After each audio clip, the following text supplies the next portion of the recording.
إن أريد إلا الإصلاح ما استطعت وما توفيقي إلا بالله عليه توكلت وإليه أنيب۔ میں تو اصلاح کرنا چاہتا ہوں جہاں تک بھی میرا بس چلے، اور یہ جو کچھ میں کرنا چاہتا ہوں اس کا سارا انحصار اللہ کی توفیق پر ہے، اسی پر میں نے بھروسہ کیا اور ہر معاملے میں اسی کی طرف میں رجوع کرتا ہوں۔ السلام علیکم ورحمۃ اللہ وبرکاتہ۔ الحمد للہ نحمده ونستعینه ونستغفره ونؤمن به ونتوکل علیہ ونعوذ باللہ من شرور انفسنا ومن سیئات اعمالنا من يهده الله فلا مضل له ومن يضلله فلا هادي له ونشهد أن لا إله إلا الله ونشهد أن محمدا عبده ورسوله أما بعد فإن خير الحديث كتاب الله وخير الهدي هدي محمد صلى الله عليه وسلم وشر الأمور محدثاتها وكل محدثة بدعة وكل بدعة ضلالة وكل ضلالة في النار۔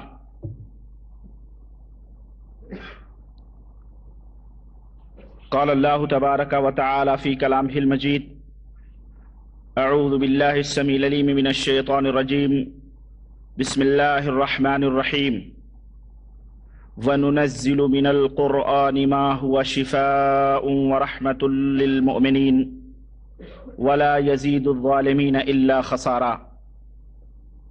اللهم صل على محمد وعلى آل محمد كما صليت على إبراهيم وعلى آل إبراهيم إنك حميد مجيد۔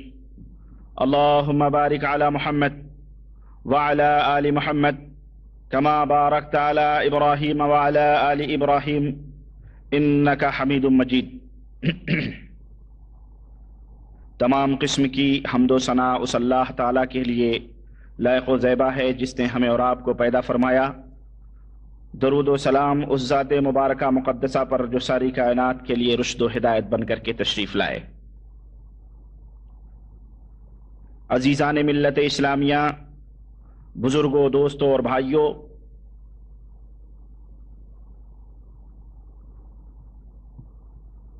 اللہ وحدہ لا شریک کا یہ فضل اور اس کا احسان ہے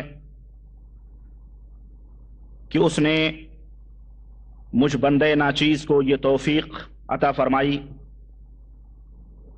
کہ میں امت محمدیہ صلی اللہ علیہ وسلم کی زندگی کے ایک اہم مسئلے کے اوپر روشنی ڈال رہا ہوں، جو مسئلہ آج ہمارے ملکوں کے اندر، ہندوستان ہو کہ پاکستان، بنگلہ دیش ہو کہ افغانستان، بالخصوص ہمارے ملکوں کے اندر جو ہماری زبان سمجھنے والے ہیں، وہ مسئلہ ان کی زندگی کا نہایت ہی اہم مسئلہ بنا ہوا ہے۔ بالخصوص ہمارے معاشرے کی عورتیں، ہماری مائیں اور بہنیں اس مرض میں مبتلا ہیں۔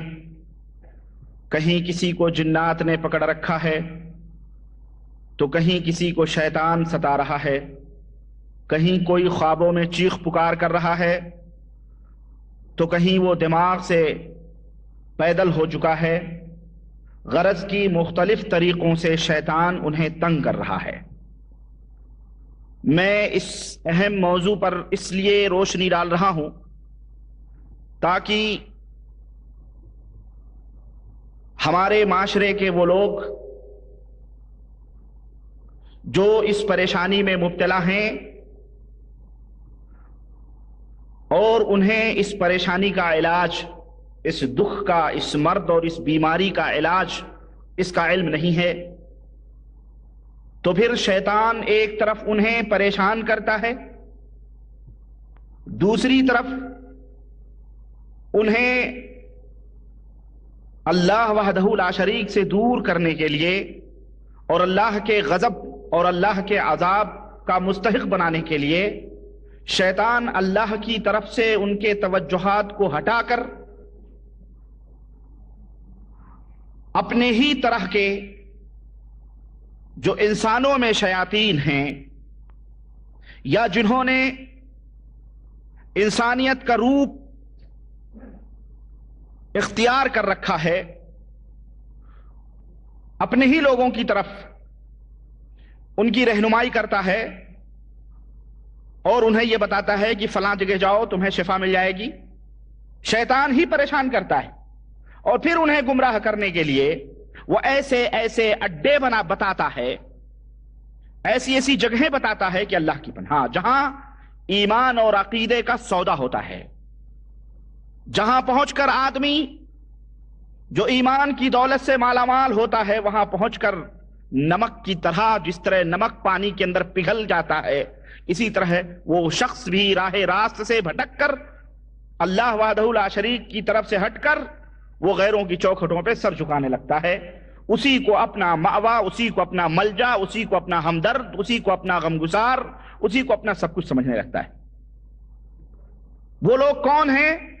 وہ لوگ کچھ تو ایسے ہیں جو اوپن ہیں، کھلے ہوئے ہیں، نہ نماز نہ روزے نہ عقیدے درست، کچھ بھی نہیں، اور کچھ ایسے ہیں جو یہ دعوے کرتے ہیں کہ ہم قرآن کے طریقے سے علاج کرتے ہیں اور لوگوں کو دکھانے کے لیے نمازیں پڑھتے ہیں، لوگوں کو دکھانے کے لیے وہ سب کچھ کرتے ہیں، اور دو چار باتیں قرآن کی آیتیں پڑھ کر کے اور پھر ان کے اوپر بقیہ اپنے انتر منتر جادو ٹونے جو کچھ بھی ان کے ہوتے ہیں، جو وہ جناتوں اور شیطانوں کو پوجے ہوئے ہوتے ہیں، پھر اس ذریعے سے اس کا علاج کرتے ہیں۔ اور ان کی پہچان میں بتاؤں گا انشاءاللہ تبارک و تعالیٰ کی ان کی پہچان کیا ہے۔ المہم کہنے کا مطلب یہ ہے کہ شیطان اس طرح سے لے جا کر کے انہیں کفر کے اندر ڈبو دیتا ہے۔ میں نے اپنے پچھلے محاضرے میں یہ بتایا تھا کہ شیطان ایک بیگ کسی کو گمراہ نہیں کرتا ہے، بلکہ اسٹیپ بائی اسٹیپ، درجہ بدرجہ اسے غلط کام کرواتا ہے، اور میں نے اس کے سلسلے میں ایک واقعہ آپ کے سامنے اس صوفی کا بیان کیا تھا جو بنی اسرائیل کا صوفی تھا۔ غرض اس طرح سے شیطان درجہ بدرجہ آدمی کو سیدھی راہ سے ہٹا کر غلط راہوں کے اوپر ڈالتا ہے۔ آج کا جو میرا موضوع ہے، میں اللہ کی توفیق سے یہ چاہ رہا ہوں کہ میں وہ باتیں بیان کروں جو باتیں بے حد ضروری ہیں ہماری زندگی کے لیے۔ ان میں تو ایک یہ ہے کہ ہم یہ معلوم کریں کہ شیطان کے راستے کیا ہیں، شیطان کن کن راہوں سے ہمیں سیدھی راہ سے بھٹکاتا ہے، کن کن راہوں سے ہمارے اوپر تسلط قائم کرتا ہے، کن راہوں سے وہ ہمیں سیدھی راہ سے ہٹا کر غلط راہوں پہ ڈالتا ہے، کن راہوں سے وہ ہمیں پریشان کرتا ہے، اور کن راہوں سے ہمارے اوپر وہ غلبہ حاصل کرتا ہے۔ ایک تو یہ، اور دوسری بات اللہ نے اگر توفیق دی تو میں یہ بیان کروں گا کہ پھر ان راہوں سے، شیطان کے ان مکر و فریب اور ان جالوں سے بچنے کے کیا تدابیر ہیں، کیا راستے ہیں۔ دو، اور انشاءاللہ اگلے محاضرے میں اللہ نے توفیق دی تو پھر اس کا علاج اور معالجہ میں آپ کے سامنے رکھوں گا مختصر طور پر۔ غرض آئیے ہم شیطان کی راہوں کا پتہ لگاتے ہیں کہ کون کون سے راستے ہیں جن راستوں سے شیطان اللہ کے نیک بندوں پر یا اللہ کے عام بندوں کے اوپر غالب ہوتا ہے۔ ان میں سب سے پہلی راہ جہالت ہے۔ غور سے میری باتوں کو آپ سنیں، ان میں سب سے پہلی راہ جہالت ہے، اور جہالت یعنی لا علمی، نادانی، نادانستگی، بے علمی، جاہل، جس کو کچھ پتا نہیں، یہ ایک ایسا سرکل ہے، جہالت ایک ایسا چوراہا ہے، ایک ایسی سرکل ہے جہاں سے بہت سارے راستے نکلتے ہیں۔ گویا جہالت ایک ایسا سرچشمہ ہے جہاں سے بہت ساری نہریں اس کے راستوں کی پھوٹتی ہیں۔ میں انشاءاللہ تعالیٰ آگے اس کی تفصیلات آپ کے سامنے رکھ رہا ہوں۔ تو جہالت یہ بہت بڑی راہ ہے جس راہ سے شیطان کسی انسان کے اوپر غلبہ حاصل کرتا ہے۔ کیوں؟ اس لیے کہ جاہل جو ہوتا ہے اس بیچارے کو یہ پتا نہیں ہوتا ہے کہ کون کون سے راستے ہیں جن راستوں سے شیطان ہمارے اوپر آتا ہے، اسے علم نہیں ہوتا ہے۔ نہ اس کے راستوں کا پتہ ہوتا ہے، نہ اس کی کھڑکیوں کا پتہ ہوتا ہے، نہ اس کے کسی بھی گلیوں کا پتہ ہوتا ہے، کچھ بھی نہیں پتہ ہوتا ہے۔ جاہل جو ہوتا ہے وہ نہ خیر کو پہچانتا ہے، بھلائی کو بھی نہیں جانتا، نہ شر کو پہچانتا ہے، نہ سنت سمجھتا ہے، نہ بدعت سمجھتا ہے، نہ فرض سمجھتا ہے، نہ مستحب سمجھتا ہے۔ غرض جاہل کو ان تمام سب چیزوں کا پتہ نہیں ہوتا ہے۔ تو شیطان ایسے لوگوں کو جو جاہل ہیں انہیں بڑی جلدی اپنے قابو میں کرتا ہے اور ان کے اوپر اپنا غلبہ حاصل کرتا ہے۔ اور وہ جاہل بیچارہ جو بے علم ہے، جس کو پتہ نہیں کہ یہ چیز سنت ہے کہ بدعت ہے کہ فرض ہے کہ واجب ہے کہ مستحب ہے، کیا ہے، اس کو بیچارے کو پتہ نہیں ہے، تو پھر شیطان اس کو بدعت کے اندر ڈال دیتا ہے، اور بدعت کے اندر ڈالنے کے بعد میں اس کو چھوڑ دیتا ہے۔ اب وہ جاہل یہ سمجھتا ہے کہ وہ جو کچھ بھی کر رہا ہے وہ دین کا کام کر رہا ہے، کیونکہ بہت اچھی اچھی باتیں ہیں، بڑی اچھی اچھی نیکیاں، اس کو بیچارے کو یہ معلوم نہیں کہ یہ بدعت ہے جو وہ کر رہا ہے، یہ نبی کریم صلی اللہ علیہ وسلم سے ثابت نہیں ہے، اس غریب کو اس کا پتہ نہیں، اس لیے وہ شیطان کے شکنجے میں آ جاتا ہے۔ چنانچہ اللہ وحدہ لا شریک نے اسی وجہ سے قرآن کریم میں بڑی صراحت کے ساتھ یہ بات اپنے بندوں کو بتلائی ہے اور اپنے بندوں کو تنبیہ فرمائی ہے کہ قل هل ننبئكم بالاخسرین اعمالا الذین ضل سعیهم فی الحیاۃ الدنیا وهم يحسبون انهم يحسنون صنعا۔ اے نبی آپ کہہ دیجئے، آپ فرما دیجئے کہ کیا میں تمہیں ان لوگوں کی بات نہ بتلاؤں، کیا میں تمہیں ایسی بات نہ بتلاؤں کہ جو دنیا میں عمل کرتے ہیں لیکن اعمال کے اعتبار سے وہ بڑے خسارے میں ہیں، ان کا عمل اللہ وحدہ لا شریک کے ہاں قابل قبول نہیں ہے۔ کیا میں ایسے لوگوں کے بارے میں تمہیں نہ بتلاؤں جو عمل تو کرتے ہیں لیکن ان کا عمل کوئی فائدہ انہیں نہیں پہنچائے گا؟ الذین ضل سعیہم فی الحیاۃ الدنیا، جن کی کوششیں، جن کے اعمال، جن کی محنتیں اس دنیا ہی کے اندر ضائع اور برباد ہو گئی ہیں، غارت ہو گئی ہیں۔ وہم یحسبون انہم یحسنون صنعا، حالانکہ وہ یہ سوچتے ہیں کہ یہ جو وہ عمل کر رہے ہیں یہ عمل انہیں جنت میں پہنچانے والا ہے، بڑا اچھا عمل وہ کر رہے ہیں۔ بات سمجھ میں آ رہی ہے نا؟ وہ یہ سوچتے ہیں کہ یہ عمل بہت اچھا ہے، لیکن اللہ تعالیٰ فرماتا ہے، اللہ تعالیٰ ان کے اعمال رائگاں ہیں، بیکار ہیں، ان کی کوششیں ضائع ہیں، برباد ہیں۔ ہم قیامت کے دن ان کے لیے میزان بھی مقرر نہیں کریں گے، ان اعمال کے لیے، اعوذ باللہ، ان اعمال کے لیے ہم میزان بھی مقرر نہیں کریں گے۔ تو میرے عزیز، اس طرح سے جاہل جو ہوتا ہے، جاہل اس بیچارے کو کچھ پتا نہیں ہوتا ہے، وہ یہ سمجھتا ہے کہ جو وہ عمل کر رہا ہے بڑا اچھا کر رہا ہے۔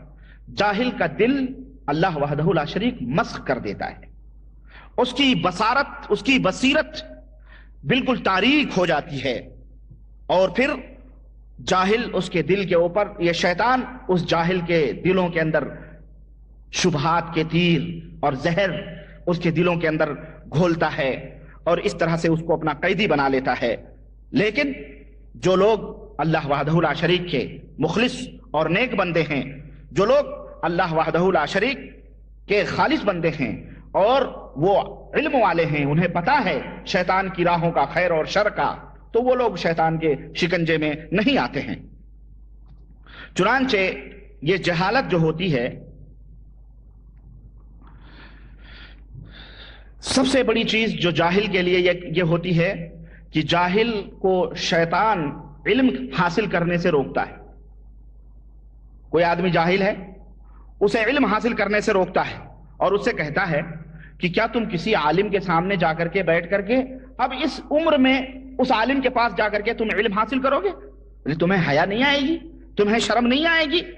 تو وہ جاہل اپنے جہل کے اوپر راضی اور خوش ہو کے بیٹھ جاتا ہے۔ اسی طرح سے طلب علم سے ہمیشہ وہ شیطان اس جاہل کو روکتا رہتا ہے۔ اگر وہ بڈھا ہے، زیادہ عمر ہے اس کی، تو شیطان اسے کہتا ہے، ارے یہ تمہارے سامنے کے بچے ہیں جو علم حاصل کر کے آئے ہیں، تو یہ تو تم سے بچے ہیں، اگر تم ان سے جا کے علم حاصل کرو گے، کوئی مسئلہ پوچھو گے، کچھ کرو گے، تو تمہاری کیا عزت رہ جائے گی، تمہاری کیا وقت رہ جائے گی؟ اس لیے جیسے ہو تم اسی حالت میں صحیح ہو۔ چنانچہ اگر اس طرح سے اسے گمراہ کرتا ہے۔ لیکن اگر کبھی جاہل کے دل میں کوئی بات آتی بھی ہے علم حاصل کرنے کی، کہ چلو تھوڑا بہت علم حاصل کر لیں، اور اگر وہ علم حاصل کرنے کی راہ میں نکلتا ہے تو اسے کہتا ہے شیطان کہ دیکھو تم علم تو حاصل کرنے جا رہے ہو، لیکن جانتے ہو اگر یہ علم حاصل کر لو گے تو تمہیں عمل بھی کرنا ہوگا. تمہیں علم نہیں ہے، یہ تمہاری سب سے بڑا عذر ہے تمہارے لیے. اللہ تعالیٰ کیا کہہ دینا میں نے جانتا تھا. اگر علم حاصل کر لو گے، جانکاری حاصل کر لو گے تو پھر تمہیں عمل بھی کرنا پڑے گا، اور یہ تمہارے لیے بہت مشکل بات ہے. اس لیے علم ہی حاصل نہ کرو کیونکہ عمل کرنا پڑے گا. اس لیے وہ راضی اور خوش ہو کر کے وہ بھی بیٹھ جاتا اور کہتا ہے کہ چلو یار جان لیں گے تو پھر عمل بھی کرنا پڑے گا، اس سے بہتر ہے علم ہی حاصل نہ کرو. اور ایک تیسری راہ جاہل کے لیے شیطان اور اپناتا ہے، وہ یہ ہے کہ بعض جاہل ایسے ہیں جو جاہل ہیں، کچھ نہیں پتا لیکن اپنے آپ کو علامہ تصور کرتے ہیں، اپنے آپ کو بہت بڑا فقیہ سمجھتے ہیں، اپنے آپ کو بہت بڑا عالم سمجھتے ہیں. انہیں شیطان اس خیال میں ملوث رکھتا ہے کہ تو بہت بڑا عالم ہے، تو بہت بڑا جانکار ہے، تجھ سے بڑھ کے کوئی نہیں ہے، اس لیے تو کسی کی بات وغیرہ سننا اننا نہیں. چنانچہ حضرت خلیل ابن احمد ایک بہت بڑے عالم ہیں، انہوں نے آدمیوں کی 4 قسمیں بیان کی ہیں. ایک قسم آدمیوں کی وہ ہے، یعنی لوگ جو ہیں دنیا کے اندر 4 طرح کے ہیں. غور سے سنیے گا، بڑی پوائنٹ کی بات ہے. لوگ دنیا میں 4 طرح کے ہیں. کچھ لوگ تو وہ ہیں، ایک آدمی تو وہ ہے جو جانتا ہے اس بات کو کہ اس کے پاس علم ہے، وہ جانتا ہے کہ وہ یہ بات جانتا ہے، تو وہ ایسا آدمی عالم ہے. کوئی شخص یہ بات جانتا ہے کہ مجھے یہ بات معلوم ہے تو وہ شخص عالم ہے، اس سے سوال کرو. وہ یہ بھی جانتا ہے کہ وہ جانتا ہے، جانکار ہے، عالم ہے اس مسئلے کے بارے میں، تو وہ کہتے ہیں ایسے آدمی سے سوال کر سکتے ہو، وہ عالم ہے. ایک قسم کے آدمی وہ ہوتے ہیں جو اس بات کو جانتے ہیں کہ وہ کچھ نہیں جانتے، اس بات کو وہ جانتے ہیں کہ وہ کچھ نہیں جانتے ہیں. تو ایسے لوگ وہ ہیں جو عام لوگ ہیں بیچارے، ایسے لوگوں کو ضرورت ہے کہ انہیں نصیحت کی جائے، کیونکہ انہیں پتا ہے بیچاروں کو کہ وہ کچھ نہیں جانتے. ایسے لوگوں کو نصیحت کی جائے، انہیں دین کی باتیں بتائی جائیں. اور تیسری قسم کے لوگ وہ ہیں کہ وہ کچھ نہیں جانتا ہے، وہ کچھ نہیں جانتا ہے اور وہ یہ بھی جانتا ہے کہ مجھے کچھ معلوم نہیں ہے. ایسے لوگ وہ ہیں جو علم کے متلاشی ہیں، انہیں علم دیا جائے، انہیں سمجھایا جائے. اور چوتھی قسم کے آدمی وہ ہیں کہ وہ کچھ نہیں جانتے ہیں اور نہ ہی انہیں یہ معلوم ہے کہ وہ کچھ نہیں جانتے. سمجھ میں آ رہی بات؟ انہیں کچھ پتا نہیں ہے لیکن انہیں یہ بھی نہیں معلوم ہے کہ انہیں کچھ معلوم ہے. ایسے لوگ جاہل ہیں. ایسے لوگوں کے بارے میں علماء کی رائے ہے کہ ان کو ایک طرف چھوڑ دو، کہ وہ یہ بھی نہیں جانتا ہے کہ وہ نہیں جانتا ہے، اس بات کا بھی اسے پتا نہیں، بلکہ اپنے آپ کو علامہ سمجھتا ہے، سمجھو ایک قسم سے. تو یہ 4 قسم کے لوگ دنیا کے اندر ہوتے ہیں. تو اس طرح سے جاہل جو ہوتا ہے، جاہل یہ شیطان اس کے اوپر بہت جلدی غلبہ پاتا ہے اور اس راہ سے بہت ساری راہیں نکلتی ہیں. اس لیے اس جہالت کا علاج یہ ہے کہ آدمی علم حاصل کرے. چنانچہ سب سے پہلی آیت کریمہ جو حضرت محمد الرسول اللہ صلی اللہ علیہ وسلم کے اوپر اللہ وحدہ لا شریک نے اتاری، وہ یہی تھی، اقرأ، پڑھو، اقرأ بسم ربک الذی خلق، اس رب کے نام سے پڑھو جس رب نے تمہیں پیدا کیا ہے. اور پھر اللہ وحدہ لا شریک نے علم حاصل کرنے کے لیے اپنے نبی سے فرمایا فَاعْلَمْ أَنَّهُ لَا إِلَٰهَ إِلَّا اللَّهُ وَاسْتَغْفِرْ لِذَنبِكَ. اے نبی سب سے پہلے اس بات کا علم حاصل کرو. اللہ نے یہ بھی بتلا دیا کہ علم سب سے پہلے کس چیز کا حاصل کیا جائے گا؟ لا الہ الا اللہ کا، کلمہ توحید کا، اللہ کے سوا کوئی بھی معبود برحق نہیں ہے. واستغفر لذنبک، پھر عمل کا درجہ آئے گا. کیا؟ پھر آپ اپنے رب سے اپنے گناہوں کی معافی مانگیں. پہلے اس بات کا علم حاصل کریں. اور اسی طرح سے اللہ کے رسول صلی اللہ علیہ وسلم نے فرمایا کہ طلب العلم فریضۃ علی کل مسلم، ہر مسلمان کے اوپر، خواہ وہ مرد ہوں کہ عورت ہوں، بچے ہوں کہ بوڑھے ہوں، جوان ہوں، کوئی بھی ہو، علم کا حاصل کرنا فرض ہے. تو اسلام اپنے ماننے والوں کو جاہل نہیں دیکھنا چاہتا. اسلام اپنے ماننے والوں کو، اپنے آپ کو مسلمان کہلانے والوں کو، ان کے اوپر یہ ضروری قرار دیتا ہے کہ وہ عالم ہو، علم ہو، اور کم از کم ان کے پاس علم شرعی ہو، اتنا علم ہو، عقیدے کا علم ہو، توحید کا علم ہو، سنت کا علم ہو، وضو کا علم ہو، نماز پڑھنے کے طریقے کا علم ہو، اسی طرح سے زندگی اور زندگی گزارنے کے جو طریقے ہیں اسلام کے، حلال اور حرام کا علم ہو، اتنا علم ہو. اتنا ہم یہ نہیں کہتے کہ آپ بخاری اور مسلم گھول کر کے پی لیں، ہرگز نہیں، بلکہ کم از کم اتنا تو علم ہو کہ آدمی اپنی ضروریات زندگی سمجھ سکے، دین اسلام کو اچھی طرح سے سمجھ سکے. اتنا بھی علم نہیں ہے، اس کو کلمہ بھی نہیں معلوم ہے، اس کو نماز کا بھی طریقہ نہیں معلوم، اس کو وضو بھی نہیں. تو پھر شیطان ایسے لوگوں کو گمراہ کرتا ہے، اپنے ہی بھیس میں لوگوں کو مختلف بھیسوں کے اندر بھیجتا ہے کہ جاؤ انہیں کسی طرح سے گمراہ کرو. تو اس طرح سے شیطان جو ہے، اور بہت سارے جہالت کے میں بہت سارے راستے نکلتے ہیں جن راستوں سے شیطان آدمی کے اوپر غلبہ حاصل کرتا ہے، وہ بہت زیادہ ہے، میں ان کا کہاں تک بتاؤں، بہرحال اتنا آپ سمجھ لیں. ایک راستہ تو جہالت ہے. دوسری راہ شیطان جس کے ذریعے سے کہ آدمی کے اوپر غلبہ حاصل کرتا ہے وہ غصہ ہے. آدمی کو کبھی غصہ نہیں کرنا چاہیے. غضب، غصہ، غیظ و غضب یہ بہت بری چیز ہے، اور بہت بڑا یہ جال ہے شیطان کا، بہت بڑا راستہ ہے جس راستے سے آدمی کے اوپر مسلط ہوتا ہے. اور جب آدمی غصے میں آ جاتا ہے تو جس طرح بچے نہیں گیند کے ساتھ کھیلتے ہیں، جیسے چاہتے ہیں اس طرف اس گیند کو لڑکاتے ہیں، اسی طرح سے شیطان اس بندے کو جیسے چاہتا ہے گھماتا ہے. آدمی غصے میں اپنے ہوش و خرد کو کھو دیتا ہے، جیسے چاہتا ہے اس کو گھماتا ہے. چنانچہ اس غصے کے آثار میں سے ایک کئی اثرات ہوتے ہیں غصے کے انسان کے جسم پر، اس کے اعضاء پر، اس کی زبان پر. چنانچہ جب آدمی غصے میں آتا ہے تو اس کا اثر، اس کا چہرہ بدل جاتا ہے، یا تو سرخ ہو جائے گا، اس کا چہرہ سرخ ہو جاتا ہے اور بھویں تن جاتی ہیں، چہرہ ایک دم یعنی لال ٹماٹر کی طرح ہو جاتا ہے، اس کا چہرہ ہی بگڑ جاتا ہے. اور میں کہتا ہوں کہ اگر وہ اپنا وہ چہرہ آئینے میں دیکھ لے تو اللہ کی قسم اس سے برا چہرہ اس کو کبھی نظر نہیں آئے گا. غصے کی حالت میں آدمی اپنا چہرے کو، اپنی باچھیں کھول دیتا ہے، ہونٹ سکڑ جاتے ہیں، ناک نتنے پھول جاتے ہیں، آنکھیں لال ہو جاتی ہیں، اور اس کا گلا جو ہے موٹا ہو جاتا ہے. اس طرح سے یعنی اگر وہ آدمی اپنا چہرہ آئینے میں دیکھ لے تو سمجھو کہ اس کو سب سے برا منظر اپنے چہرے کا اسے دکھائی دے گا. یہ اس کے جسمانی طور پر اس کا اثر ہوتا ہے، جسم کے اندر کپ کپاہٹ پیدا ہو جاتی ہے اور جو ہے آدمی غیظ و غضب میں ہو جاتا ہے. زبان کے اوپر غصے کا اثر کیا ہوتا ہے؟ زبان کے اوپر غصے کا اثر یہ ہوتا ہے کہ آدمی پھر جب غصے میں آتا ہے تو شیطان اس کی زبان سے فحش باتیں، بے حیا کی باتیں، شرم و حیا کی باتیں، سب کچھ باتیں، گالی گلوج، سب کچھ اس کے زبان سے نکلوانا شروع کرتا ہے. تو یہ غصے میں زبان کے اوپر یہ اثر ہوتا ہے. اسی طرح سے انسان کے ہاتھوں پر، پیروں کے اوپر کیا اس کا اثر ہوتا ہے غصے کا؟ اس کا اثر یہ ہوتا ہے کہ پھر اس کے ہاتھ کھل جاتے ہیں اور اپنے سامنے والے کے اوپر حملہ کرتا ہے، اس کو مارتا ہے، لات سے، ہاتھ سے، سر سے، جس طرح سے پاتا ہے غرض کی اس کو جو ہے مارنا شروع کرتا ہے. اس طرح سے. اور دل کے اوپر اس کا اثر کیا ہوتا ہے؟ دل کے اوپر اس کا اثر یہ ہوتا ہے کہ جس آدمی کے اوپر وہ غصہ ہوا ہے اس آدمی کے خلاف اس کے دل کے اندر نفرت، حسد، بغض، کینہ اور یہ تمام بیماریاں اس کے دل کے اندر پیدا ہو جاتی ہیں.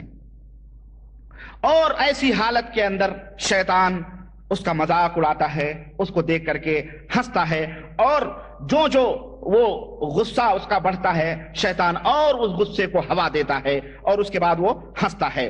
وہاں پر ایک عاقل مسلمان کے لیے، عقل مند مسلمان کے لیے یہ ضروری ہے کہ وہ شیطان کو اپنے اوپر غالب نہ، اگر غصے میں آئے بھی تو شیطان کو اپنے اوپر مسلط یعنی غلبہ نہ حاصل کرنے دے، بلکہ اپنے غصے کو پی جائے اور اپنے ساتھی کے اوپر جس کے اوپر وہ غصہ ہوا ہے کوئی نہ کوئی حل ڈھونڈے، کوئی نہ کوئی عذر ڈھونڈے.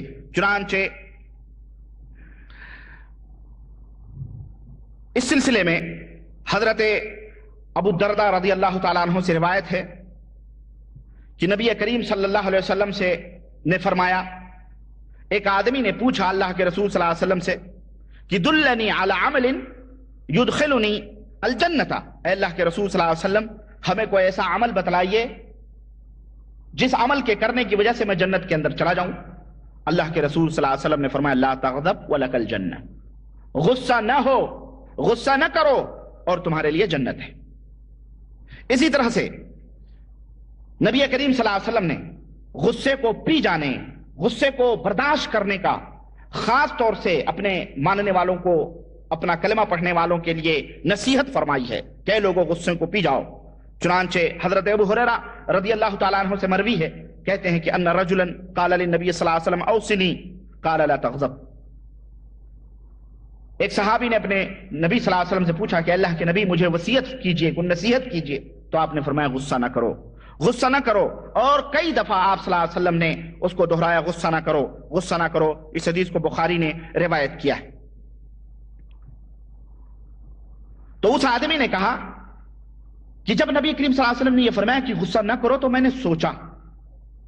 نے سوچا کہ آخرکار غصے کیوں آپ صلی اللہ علیہ وسلم نے منع فرمایا ہے؟ تو کہتے ہیں میں نے سوچا تو مجھے پتا چلا کہ جب آدمی غصے میں ہوتا ہے تو پوری برائیاں اس کے ساتھ جمع ہو جاتی ہیں، اکٹھا ہو جاتی ہیں۔ تو غرض کہنے کا مطلب یہ ہے۔ اسی طرح سے حضرت عبداللہ ابن عمر رضی اللہ تعالیٰ عنہ کہتے ہیں کہ رسول اللہ صلی اللہ علیہ وسلم سے ایک آدمی نے پوچھا کہ ما یبعدنی من غضب اللہ، اے اللہ کے رسول اللہ کے غضب اور غصے سے مجھے کون سی چیز دور کر سکتی ہے؟ تو آپ نے فرمایا لا تغضب، غصہ نہ کرو۔ تو غرض کہنے کا مطلب یہ ہے کہ دوسری راہ شیطان جس کے اوپر غلبہ پاتا ہے انسان کے اوپر جس وقت وہ غصے کا عالم ہوتا ہے، غصے کی حالت میں شیطان اس کے اوپر غالب ہوتا ہے اور اس سے وہ کچھ کرواتا ہے جو میں نے ابھی بتلایا ہے۔ آدمی اگر غصہ ہو تو اس کا غصہ کیسے ٹھنڈا ہو سکتا ہے، اس کے کچھ نسخے میں آپ کو بتاتا چلوں تاکہ زندگی کے اندر بہت سارے مرحلے آتے ہیں غصہ ہونے کے، آپ کو اس کا علم ہو جائے اور آپ ان نصیحتوں کے اوپر عمل کریں۔ چنانچہ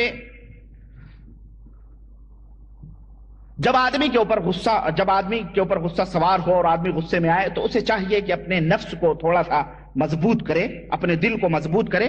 سب سے پہلی چیز تو یہ ہے کہ وہ اعوذ باللہ ہے، اعوذ باللہ من الشیطان الرجیم۔ غصے میں آئے تو کہے اعوذ باللہ من الشیطان الرجیم۔ حضرت سلمان ابن سرد رضی اللہ تعالیٰ عنہ کہتے ہیں کہ دو آدمی آپس میں نبی کریم صلی اللہ علیہ وسلم کے پاس گالی گلوچ دینے لگے۔ نبی صلی اللہ علیہ وسلم بیٹھے اور دونوں آدمی لڑنے لگے اور گالی گلوچ دینے لگے۔ فجعل احدهما يغضب ويحمر وجهه وتنتفخ اوداجه فنظر اليه النبي صلی اللہ علیہ وسلم فقال، دو آدمی آپس میں گالی گلوچ کرنے لگے تو ان میں سے ایک آدمی جو تھا اس کا چہرہ سرخ ہو گیا، اس کی بھویں تن گئیں، اس کی بانچیں کھل گئیں اور آپس یعنی سرخ ہونے لگا۔ وہ نبی کریم صلی اللہ علیہ وسلم نے اس کو دیکھا تو آپ نے فرمایا انی لاعلم کلمۃ لو قالها لذهب عنه ما یجد، میں ایک ایسا کلمہ جانتا ہوں، میں ایک ایسی بات جانتا ہوں کہ اگر یہ آدمی جو غصے میں ہے اگر یہ بات کہہ دے تو اس کا غصہ رفع دفع ہو جائے گا، یہ ٹھنڈا ہو جائے گا۔ صحابہ نے پوچھا وہ کون سی بات ہے؟ تو اللہ کے رسول صلی اللہ علیہ وسلم نے فرمایا کہ اعوذ باللہ من الشیطان الرجیم۔ وہ صحابی اٹھ کے اس کے پاس گئے جس کی آنکھیں سرخ ہو چکی تھیں، چہرہ لال ہو گیا۔ اس صحابی نے کہا کہ میں نے نبی صلی اللہ علیہ وسلم سے ایک بات سنی ہے، تم جانتے ہو کہ نبی صلی اللہ علیہ وسلم نے کیا فرمایا؟ انہوں نے کہا مجھے نہیں معلوم ہے، ابھی جو حضور نے فرمایا مجھے نہیں معلوم ہے۔ تو اس نے کہا کہ آپ صلی اللہ علیہ وسلم نے فرمایا کہ میں ایک ایسی بات جانتا ہوں کہ اگر وہ کہہ لے تو اس کا غصہ چلا جائے، چنانچہ اعوذ باللہ من الشیطان الرجیم کہہ لے۔ تو اس آدمی نے کہا کہ مجنون ترانی، کیا تم مجھے پاگل سمجھ رہے ہو؟ میں مجنون، مجھے پاگل سمجھ رہے ہو؟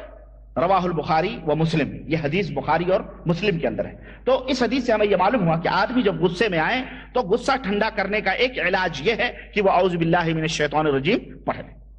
دوسرا علاج یہ ہے کہ غصے کو پی جانے کا جو ثواب ہے، جو اجر ہے، اس کو یہ یاد کر لے کہ اگر ہم اس کے اوپر غصہ ہیں تو وہ یاد کرے کہ اگر ہم غصے کو پی جائیں تو اللہ تعالی ہمیں اس کا کیا اجر دے گا۔ اللہ کے نبی نے فرمایا کہ لا تغضب ولک الجنہ، غصہ نہ ہو تمہارے لیے جنت ہے۔ یہ اتنا بڑا ثواب ہے غصے کو پی جانے کا، اور مومنین کی نشانی اللہ تعالیٰ نے والکاظمین الغیظ والعافین عن الناس کہ اللہ تعالیٰ نے فرمایا کہ غصے کو پی جاتے ہیں اور لوگوں کو معاف کر دیتے ہیں۔ یہ مومنین کی صفات میں سے اللہ تعالیٰ نے یہ فرمایا۔ حضرت عبداللہ ابن عمر رضی اللہ تعالیٰ عنہ سے روایت ہے کہ رسول اللہ صلی اللہ علیہ وسلم نے فرمایا کہ ما من جرعۃ اعظم اجرا عند اللہ من جرعۃ، حضرت کہ اللہ کے رسول صلی اللہ علیہ وسلم نے فرمایا کہ کوئی بھی گھونٹ اجر اور ثواب کے اعتبار سے اتنا عظیم گھونٹ نہیں ہے۔ گھونٹنا کوئی پانی جیسا آپ گھونٹتے ہیں، ہے نا، جتنا کہ غصے کو پی جانے کا جتنا ثواب اور اجر ہے. آپ پانی پئیں آپ کو اور کوئی چیز پئیں آپ کو اتنا ثواب نہیں ملے گا جتنا کہ غصے کو آپ پی جائیں کہ اس کے اوپر اتنا اجر اور ثواب ہے کہ آدمی اللہ وحدہ لا شریک کی خوشی کے لیے غصے کو پی جائے. چلو میرا اللہ راضی ہو جائے گا، معاف کر دو اس کو، جانے دو. اس حدیث کو ابن ماجہ نے روایت کیا ہے. اسی طرح سے حضرت سہل ابن معاذ رضی اللہ تعالیٰ عنہ سے روایت ہے، کہتے ہیں کہ رسول اللہ صلی اللہ علیہ وسلم نے فرمایا کہ من کظم غیظا وہو قادر ان ينفذه، جو شخص اپنے غصے کو پی جائے جبکہ وہ اپنے غصے کو سامنے والے کے اوپر اتارنے پر قادر بھی ہے، اس کو طاقت ہے کہ اپنا غصہ سامنے والے کے اوپر اتار دے، اس کا کچھ بنا بگاڑ دے غصے کی حالت میں، وہ قادر بھی ہے، مار پیٹ کر لے، سب کچھ طاقت ہے اس کے پاس، اس کے باوجود بھی اگر وہ غصے کو پی جائے تو اللہ کے رسول صلی اللہ علیہ وسلم فرماتے ہیں کہ دعاہ اللہ سبحانہ وتعالی علی رؤوس الخلائق حتی یخیرہ من الحور العین ما شاء، رواہ الترمذی وقال حدیث حسن. اللہ کے رسول صلی اللہ علیہ وسلم نے فرمایا کہ اللہ وحدہ لا شریک سر محشر ایسے آدمی کو آواز دے گا اور اسے اختیار دے گا کہ تو جو حور عین، حوروں میں سب سے بلند و بالا حور عین ہیں، ان میں سے تو جسے چاہے اپنے ساتھ لے کے چلا جا. سر محشر اللہ تعالیٰ اسے آواز دے گا. تو اس حدیث سے ہمیں یہ معلوم ہوا کہ آدمی کے اوپر جب غصہ آئے تو اپنے غصے کو پینے کی کوشش کرے اور غصہ پینے کا جو اجر اور ثواب ہے اس کو یاد کر لے، انشاءاللہ اس کا غصہ کیا ہو جائے گا؟ ٹھنڈا ہو جائے گا. تیسرا علاج غصے کو دور کرنے کا یہ ہے کہ خاموش ہو جائے، خاموش ہو جائے، چپ ہو جائے. یہ بھی علاج ہے آدمی کا، خاموش ہو جائے. چنانچہ کسی شاعر، عربی شاعر نے کہا ہے کہ اذا نطق السفیہ فلا تجبہ فخیر من اجابتہ السکوت، سکت عن السفیہ فظن انی عیت عن الجواب وما عیت. کہ جب تم سے کوئی بیوقوف تم سے چھیڑخانی کرے، کم عقل بیوقوف تم سے کوئی چھیڑخانی کرے تو اس کا جواب نہ دو، اس لیے کہ اس کے جواب دینے سے بہتر خاموشی. اور شاعر کہتا ہے کہ میں نے ایک بیوقوف نے مجھے چھیڑخانی کی تو میں خاموش ہو گیا، تو اس نے میرے بارے میں یہ سمجھا کہ میں اس کا جواب دینے سے عاجز ہوں، حالانکہ میں جواب دے سکتا تھا اس کو، تو اس کو سمجھنے دو. اور اس سلسلے میں اللہ کے رسول صلی اللہ علیہ وسلم نے فرمایا کہ من کان یؤمن باللہ والیوم الاخر فلیقل خیرا او لیصمت، متفق علیہ. صحیح بخاری اور صحیح مسلم کی روایت. اللہ کے رسول صلی اللہ علیہ وسلم نے فرمایا کہ جو اپنی زبان کھولنا چاہے تو کھولے پر اچھی بات کہے ورنہ خاموش ہے، زبان کو بند رکھے. تو آدمی کو چاہیے کہ غصے کو پی جائے اس طرح سے اور خاموشی اختیار کرے. چوتھا علاج یہ ہے کہ اگر وہ بیٹھا ہے غصے میں تو لیٹ جائے، تو لیٹ جائے. اس کی دلیل مسند احمد، ابو داؤد، ابن حبان میں حضرت ابو ذر سے مرفوعاً روایت ہے کہ اللہ کے رسول صلی اللہ علیہ وسلم نے فرمایا کہ اذا غضب احدکم وهو قائم فلیجلس، کہ جو شخص تمہیں کا غصہ ہو اگر کھڑا ہے تو بیٹھ جائے. فَإِن ذَهَبَ عَنْهُ الْغَضَبُ وَإِلَّا فَلْيَسْتَجِبْ، تو اگر غصہ بیٹھ گیا اور غصہ چلا گیا تو کوئی بات نہیں، اس کے باوجود بھی اگر غصہ نہیں گیا تو وہ لیٹ جائے. اور یہ سند اس کی بہتر ہے، جید ہے، محدثین نے اس کو کہا یہ صحیح حدیث ہے. لیکن ایک روایت اور بھی آتی ہے جس میں یہ ہے کہ اگر کسی کو غصہ آئے تو وہ وضو بنا لے. یہ روایت صحیح حدیث سے ثابت نہیں. پانچواں اس کا علاج یہ ہے کہ آدمی غصے کے وقت اپنے شکل و صورت کے بارے میں سوچے کہ اگر میں آئینہ دیکھ لوں تو میری شکل کتنی بری ہوگی. اگر وہ یہ سوچ لے تو انشاءاللہ تعالیٰ یہ بھی اس کے غصے کو ٹھنڈا کرنے کا ایک علاج ہے. چھٹی چیز یہ ہے کہ وہ یاد کرے کہ کسی کو معاف کرنے کا کتنا بڑا اجر اور کتنا بڑا ثواب ہے، وہ یاد کر لے. چنانچہ اللہ وحدہ لا شریک نے متقین کی صفات میں سے ایک صفت یہ بھی بیان فرمائی ہے کہ والکاظمین الغیظ والعافین عن الناس واللہ یحب المحسنین، کہ غصے کو پی جاتے ہیں، لوگوں کو معاف کر دیتے ہیں، اور اللہ وحدہ لا شریک احسان کرنے والوں کو پسند فرماتا ہے. تو میرے عزیز، میرے دوست، اور یہ چند جو ہے نسخے تھے غصے کو ٹھنڈا کرنے کے لیے. آدمی اگر غصہ ہو تو اس طرح سے اپنے غصے کو دور کر لے. اور یہ غصہ دو طرح کا ہوتا ہے، میں آپ کو بتاؤں. ایک غصہ اپنی ذات، اپنے مال، اپنی دنیا کمانے کے لیے ہوتا ہے، اور ایک غصہ اللہ وحدہ لا شریک کے لیے ہوتا ہے، للہ فی اللہ ہوتا ہے، اپنے نفس کے لیے، ایک غصہ ہوتا ہے اور ایک غصہ اللہ وحدہ لا شریک کے لیے ہوتا ہے. تو اللہ وحدہ لا شریک کے لیے غصہ کرنا، اللہ وحدہ لا شریک کو راضی کرنے کے لیے، یعنی کوئی آدمی ہے جو اللہ کو گالی دیتا ہے، اللہ کے دین کو مذاق اڑاتا ہے، مشرک ہے، بدعتی ہے، سمجھانے پہ بھی سمجھ میں نہیں آتا، ایسے آدمی سے آدمی غصہ کرے تو یہ اپنی ذات کے لیے وہ غصہ نہیں کرتا ہے، بلکہ یہ غصہ اس کا اللہ وحدہ لا شریک کے لیے ہوتا ہے. کیوں؟ وہ آدمی اللہ کا مذاق اڑا رہا ہے، اللہ کے دین کا مذاق اڑا رہا ہے، سنتوں کا مذاق اڑا رہا ہے، بدعت کر رہا ہے اور اس طرح سے شرک کر رہا ہے. ایسے آدمی سے جو ہے غصہ کرنا یہ اسلام کے اندر جائز ہے، لیکن اپنے نفس کے لیے غصہ کرنا یہ مذموم ہے اور بری بات ہے. یہ دوسری راہ ہے جس کی وجہ سے شیطان انسان کے اوپر غلبہ حاصل کرتا ہے، یعنی غصہ. اور تیسری چیز ہے دنیا کی محبت، دنیا کی چاہت. آدمی کے اندر جو دنیا کی محبت بڑھتی ہے، شیطان تو اس کے قریب آتا ہے اور اس کے اوپر اپنا تسلط قائم کرتا ہے. چنانچہ اللہ وحدہ لا شریک نے جب شیطان کو مردود قرار دیا تو اس نے اللہ تبارک تعالیٰ سے کیا کہا؟ وَلَأُزَيَّنَنَّ لَهُمْ فِي الْأَرْضِ وَلَأُغْوِيَنَّهُمْ أَجْمَعِينَ کہ زمین کے اندر ہم انہیں خوب رنگ رلیاں منانے کی دعوت دیں گے، دنیا کو ہم ان کے سامنے سجا کے سنوار کے نئی نویلی دلہن کی طرح پیش کریں گے، اور اے اللہ ہم ان تمام لوگوں کو گمراہ کریں گے. تو یہ دنیا کے اندر کثرت دنیا کی محبت آدمی کے دین کے اوپر غالب آ جائے تو یوں سمجھو کہ شیطان اس کے اوپر تسلط اپنا قائم کرتا ہے. تو اس سے بھی آدمی کو بچنا چاہیے کہ دنیا کی محبت یہ راستہ ہے جس راہ سے کہ شیطان آ کر کے آپ کے اوپر غلبہ حاصل کر سکتا ہے. حضرت ابو سعید خدری رضی اللہ تعالیٰ عنہ کہتے ہیں کہ ان الدنیا حلوۃ خضرا، دنیا میٹھی اور سبزہ زاروں سے بھری ہوئی ہے. وان اللہ مستخلفکم فیہا فینظر کیف تعملون، اور اللہ وحدہ لا شریک نے اس دنیا کا تمہیں مالک بنایا ہے، اس دنیا میں تمہیں جو ہے حکومتیں اور مال و دولت عطا فرمایا ہے، وہ اس لیے تاکہ وہ دیکھے کہ تم اس دنیا کے اندر کیسے عمل کرتے ہو. فاتقوا الدنیا واتقوا النساء، تو اے لوگو دنیا سے بچو اور عورتوں سے بھی بچو. اس حدیث کو مسلم نے روایت کیا. اب دنیا سے بچو اس کا مطلب نہیں کہ جنگل کے اندر چلے جاؤ، عورتوں سے بچو اس کا یہ بھی مطلب نہیں ہے کہ آپ شادی بیاہ سے بعد آ جاؤ، نہیں، بلکہ کثرت حب تمہارے دل کے اندر اتنی محبت دنیا کی نہ پیدا ہو جائے کہ تم دین چھوڑ کر کے دنیا کمانے میں لگ جاؤ. تمہارے دل کے اندر اتنی محبت نہ پیدا ہو جائے کہ تم ہر حسین اور خوبصورت چھوکری کے پیچھے دوڑتے پھرو، نہیں، بلکہ اللہ کے رسول صلی اللہ علیہ وسلم نے اس کا جائز حل اسلام نے ہمارے سامنے پیش کیا ہے. شادی کرو اچھی سے اچھی لڑکیوں سے، 1 سے 2 سے 3 سے 4 سے، اللہ تبارک تعالیٰ نے آپ کو اجازت دی ہے. تو یہ اس چیز سے خارج چیز ہے. کثرت حب، بہت زیادہ محبت کی دین کے اوپر غالب آ جائے، یہ چیز جو ہے حرام ہے اسلام کے اندر اور ممنوع ہے.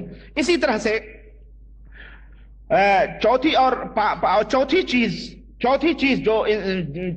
چوتھی راہ جس راہ کے ذریعے سے شیطان انسانوں کے اوپر اپنا تسلط قائم کرتا ہے وہ طویل اور لمبی خواہشیں اور آرزویں ہیں. او جناب علی، آرزوؤں کی لسٹ، خواہشوں اور تمناؤں کے محل تعمیر ہو رہے ہیں دنیا کے اندر، جیسے کہ اسے ہمیشہ یہی رہنا ہے. یہ وہ راہ ہے کثرت آرزو جس راہ سے کہ شیطان انسان کے اوپر غالب ہوتا ہے اور آ کر کے اس کے اوپر اپنا تسلط قائم کرتا ہے. اسی طرح سے پانچویں چیز حرص و حوث اور طمع اور لالچ ہے کہ آدمی لالچ کے اندر حرص میں اس قدر کھو جائے کہ اس کا دین اس سے ضائع اور برباد ہو جائے. حرص اور ہوس میں دولت کمانے کے، مال کمانے کے، ہر چیز کے اندر لالچ، یعنی دین کے لیے وہ بربادی اس کے لیے ہو. تو یہ حرص و ہوس یہ بھی ایک راہ ہے جس راہ سے کہ شیطان آدمی کے اوپر اپنا تسلط قائم کرتا ہے. اور ایک چیز، اور چھٹی چیز ہے بخالت یعنی کنجوسی کرنا. یہ بھی شیطان کی ایک راہ ہے جس راہ سے شیطان آدمی کے اوپر اپنا تسلط قائم کرتا ہے. چنانچہ اللہ تعالیٰ نے فرمایا کہ الشیطان یعدکم الفقر ویأمرکم بالفحشاء، شیطان تمہیں غریبی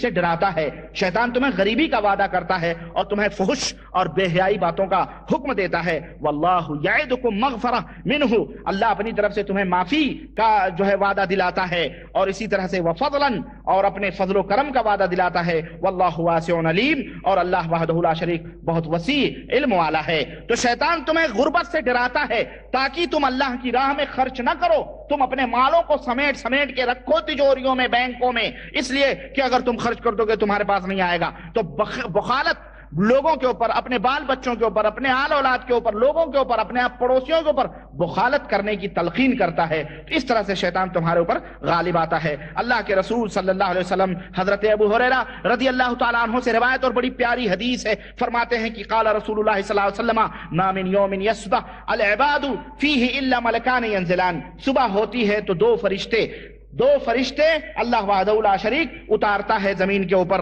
فیقول احدہما، تو ان میں سے ایک فرشتہ کہتا ہے اللہم اعط منفقا خلفا، اے اللہ تیری راہ میں جو بندہ خرچ کر رہا ہے تو اس کا بدلہ عطا فرما، تو اس کا بدلہ عطا فرما۔ اور ایک فرشتہ کہتا ہے اللہم اعط ممسکا تلفا، اے اللہ جو تیری راہ میں ایک پیسہ بھی خرچ نہ کرے، پکڑ کے روپے کو رکھے، اس کے مال کو ہلا کر برباد کر دے۔ یہ دو فرشتے اللہ تعالیٰ سے دعا کرتے ہیں۔ یہ حدیث صحیح بخاری اور صحیح مسلم کے اندر موجود ہے۔ تو اس حدیث سے ہمیں کیا معلوم ہوا کہ بخالت نہیں کرنی چاہیے، کنجوسی نہیں کرنی چاہیے۔ ایک حدیث میں آتا ہے کہ اللہ کے رسول صلی اللہ علیہ وسلم فرماتے ہیں کہ یا عبدی انفق، اے میرے بندے اللہ کی راہ میں خرچ کر، کھلا پلا خرچ کر، میں تیرے اوپر خرچ کروں گا، میں تیرے اوپر خرچ کروں گا، میرے ہاتھ بدھے ہوئے نہیں ہیں، میرا خزانہ بھرا ہوا ہے، جتنا تو خرچ کرے گا ہم تجھے اتنا ہی عطا فرمائیں گے۔ تو میرے عزیزوں، میرے دوستوں، آدمی کو چاہیے کہ اپنی زندگی میں ہمیشہ صدقہ اور خیرات اور خرچ دوستوں پر، احباب کے اوپر کرتا رہے، اپنی وسعت بھر، اپنے طاقت بھر، بخالت نہ کرے، کنجوسی نہ کرے، مکھی چوس نہ بنے۔ یہ اسلام کے اندر حرام ہے، اسلام کے اندر حرام ہے۔ ساتویں چیز جس راستے سے انسان کے اوپر شیطان غلبہ حاصل کرتا ہے وہ راہ کبر ہے، تکبر ہے، گھمنڈ ہے۔ اور کبر کس کو کہتے ہیں، گھمنڈ کس کو کہتے ہیں؟ گھمنڈ کہتے ہیں حق باتوں سے اعراض کرنا، حق باتوں سے منہ پھیرنا، اور باطل اور غلط باتوں کے اوپر اصرار کرنا۔ کبر کی تعریف کیا ہے؟ حق باتوں کو رد کر دینا اور باطل کے اوپر اصرار کرنا۔ اگر کوئی شخص ایسا ہے کہ حق بات بیان کی جاتی ہے تو وہ انکار کرتا ہے، لیکن باطل کے اوپر وہ مصر ہے، تو یہ سمجھو اس کے اندر کبر ہے۔ اور بعد ایسے ہٹ درم ہوتے ہیں، قرآن بھی دکھاؤ، حدیث بھی دکھاؤ، سب کچھ بتاؤ، پھر بھی وہ اپنی جہالت کے اوپر اڑے رہتے ہیں، نعوذ باللہ۔ تو یوں سمجھو کہ ایسا آدمی متکبر ہے، جاہل ہے، نہیں جانتا ہے کہ اس کبر کا انجام کیا ہوگا، نہ اپنی حقیقت کو وہ سمجھتا ہے، نہ اللہ وحدہ لا شریک کی حقیقت کو جانتا ہے۔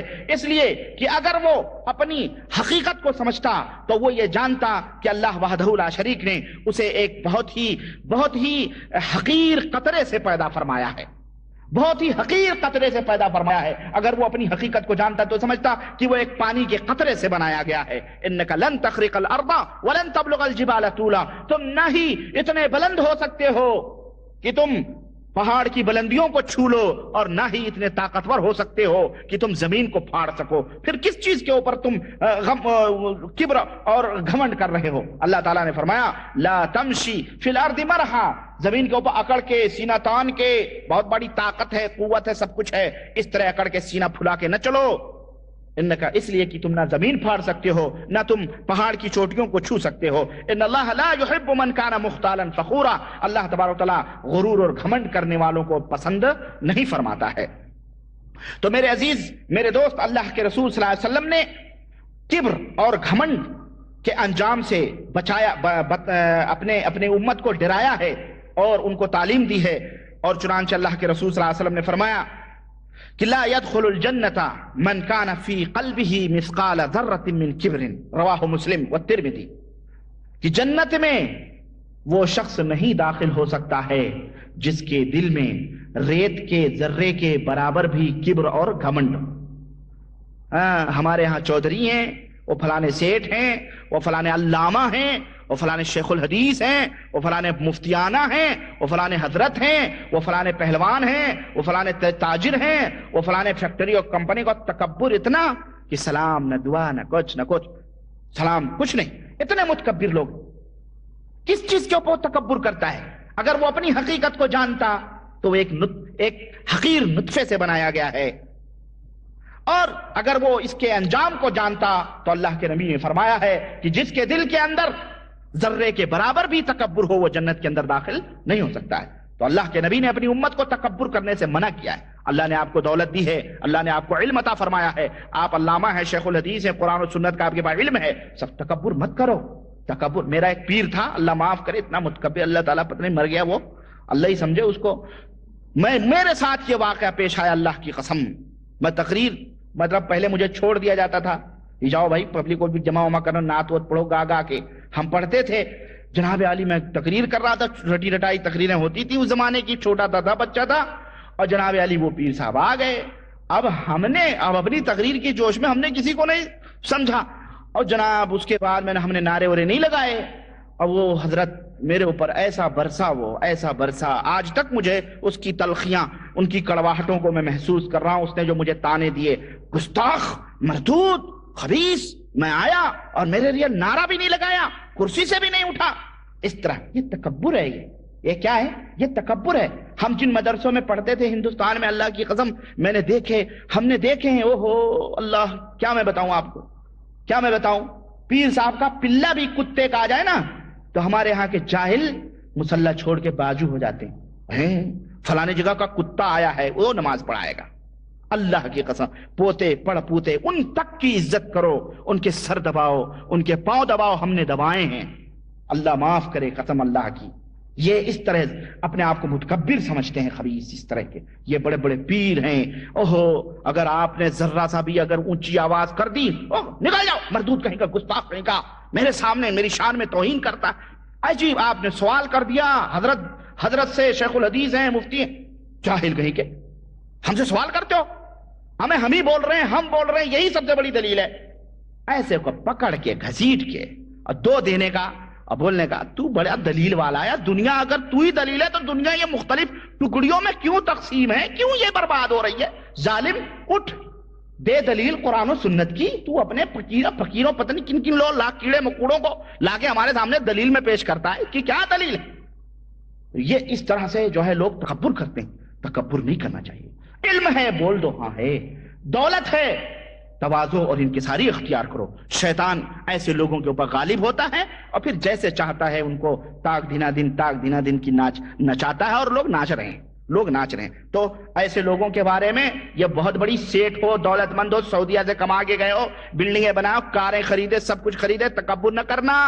ورنہ اللہ کے نبی نے فرمایا ہے کہ تم جنت کے اندر نہیں داخل ہو سکتے ہو اگر تمہارے دل کے اندر ذرہ برابر.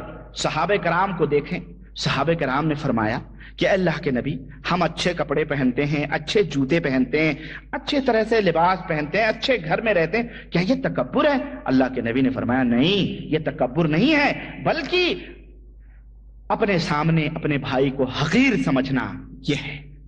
اپنے بھائی کو ذلیل کرنا, حقیر سمجھنا, یہ تکبر ہے, یہ کبر ہے. تم بہت بڑے متقی ہو, تم بڑے علامہ ہو, تم بہت بڑے مفتی ہو, تم بہت بڑے نمازی ہو, تم سب کچھ ہو, ٹھیک ہے بھائی, پھر تکبر کیوں کرتے ہو؟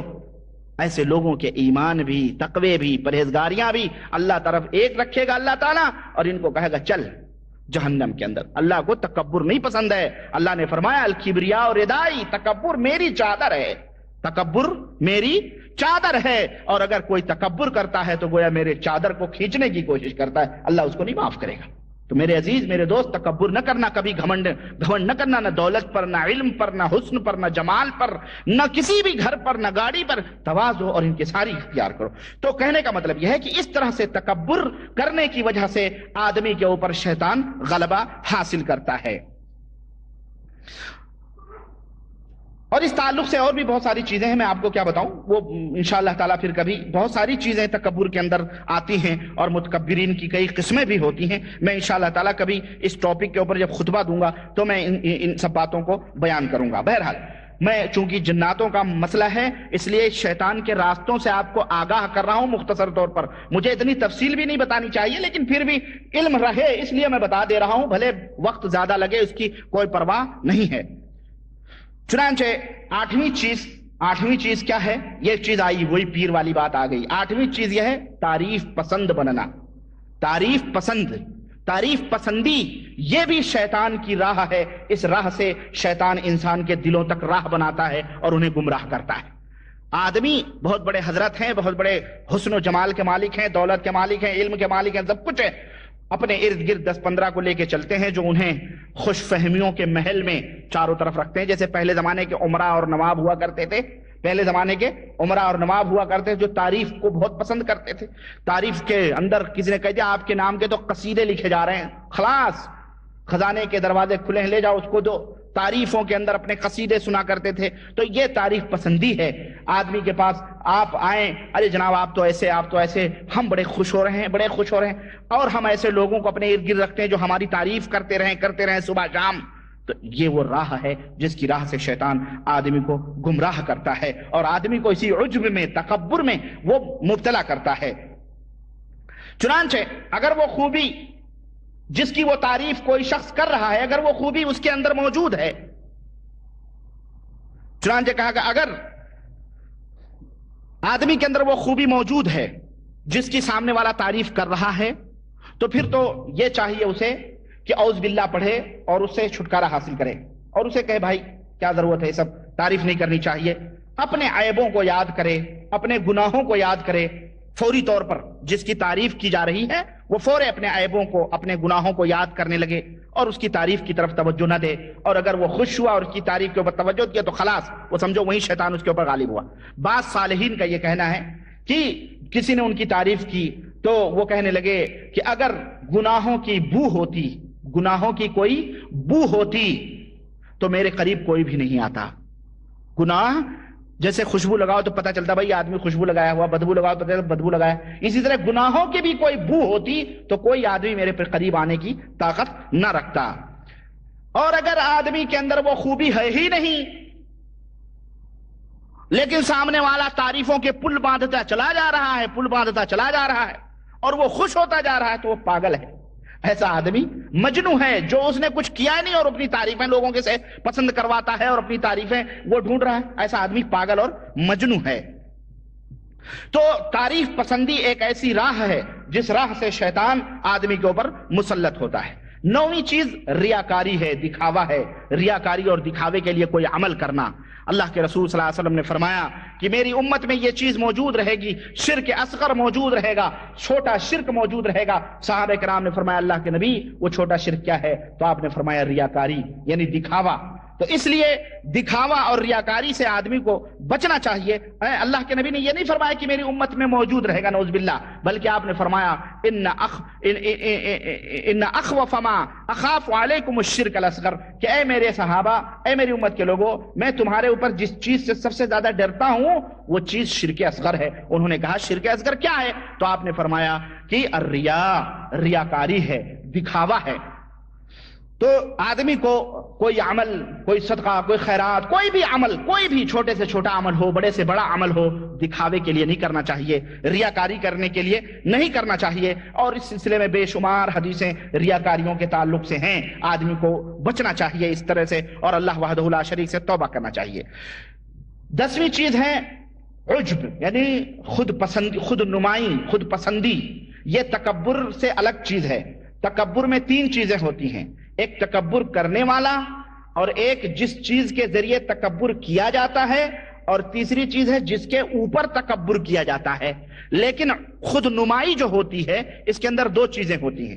ایک خود جو وہ خود جس کی وجہ سے وہ تکبر کر رہا ہے یا عجب پیدا اس کے اندر ہو رہا ہے، اور خود وہ عجب جس کے اندر وہ چیز پیدا ہو رہی ہے. 2 ہی چیزیں ہوتی ہیں. اللہ نے آپ کو دولت دیا، سب کچھ دیا ہے، تو اب آپ جو ہے بڑے ہی کسی کے اوپر آپ کچھ نہیں کر رہے ہیں لیکن خود پسندی، خود نمائی، بس اپنے آپ کو لوگوں کے درمیان اوپن ظاہر رکھنا چاہتے ہیں، بالکل بالا تر رکھنا چاہتے ہیں. یہ اس کو کہتے ہیں عجب. اس کے ذریعے سے بھی شیطان آدمی کے اوپر داخل ہوتا ہے اور آدمی کو اس سے بچنا چاہیے.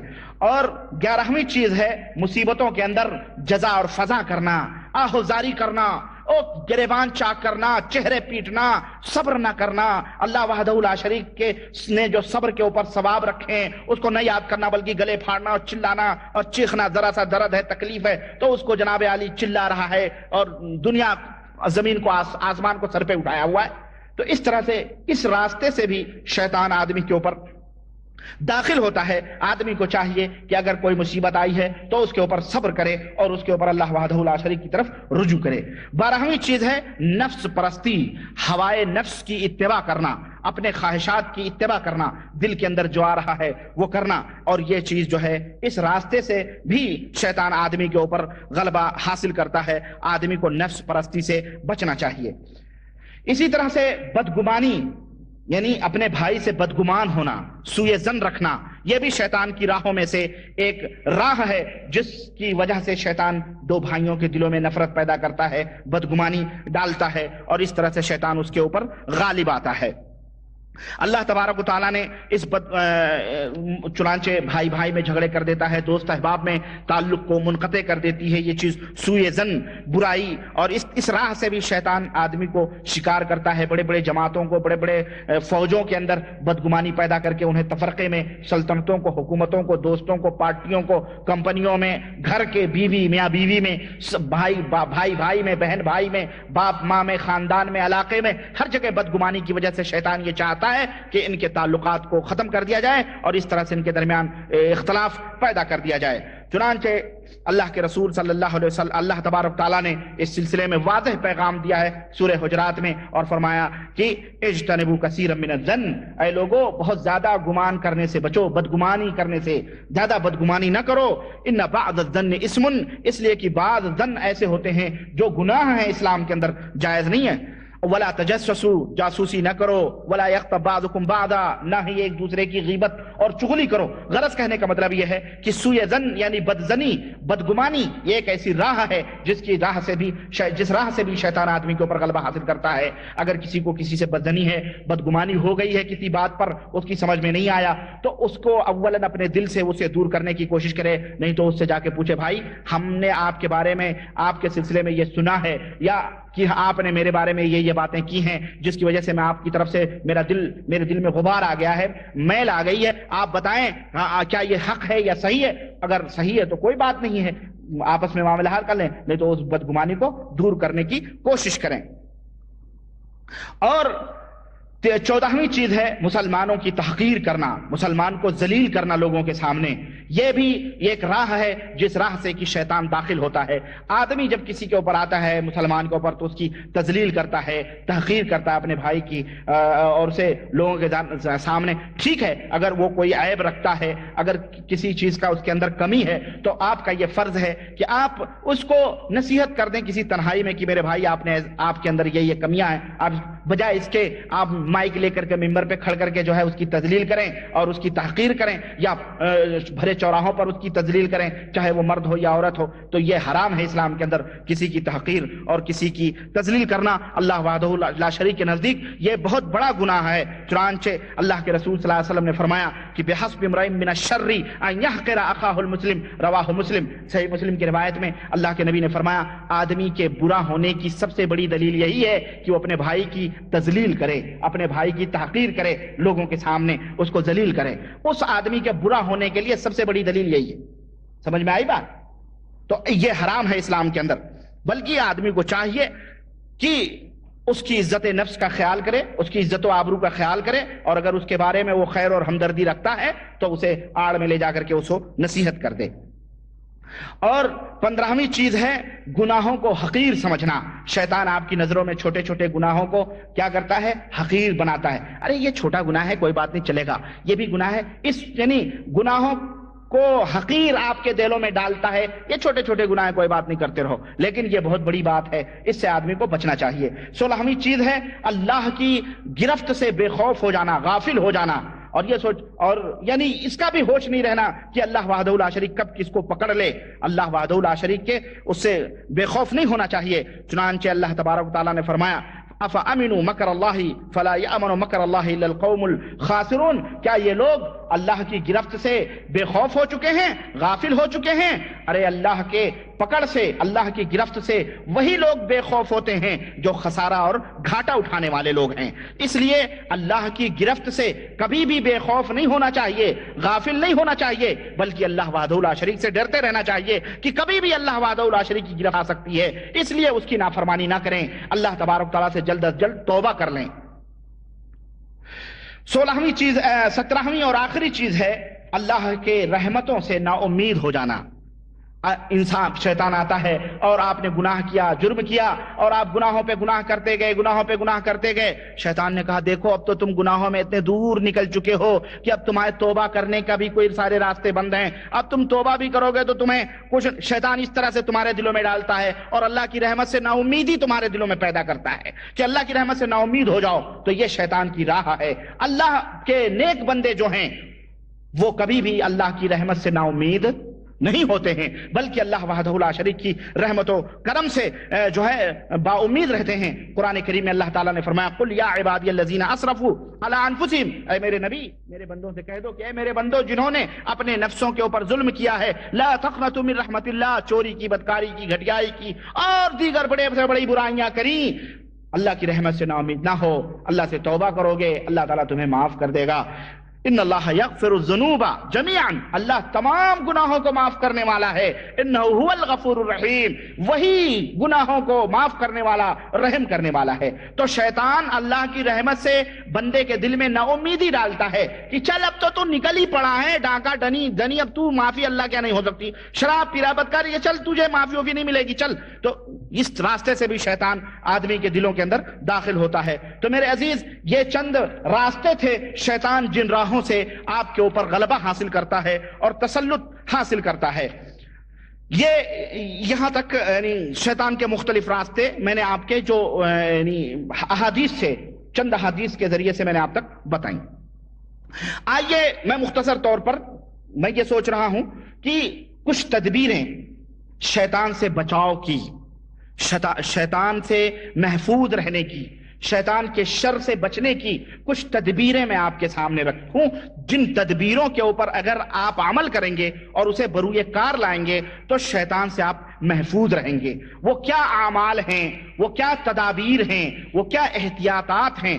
ابھی ہم راستے میں آ رہے تھے، بالکل چوراہے پہ ایک بورڈ لکھا ہوا ہے کہ 1 ریال یا 1 دینار کے بالمقابل احتیاط کر لینا یہ بیمار ہونے کے بعد 100 دینار خرچ کرنے سے بہتر ہے.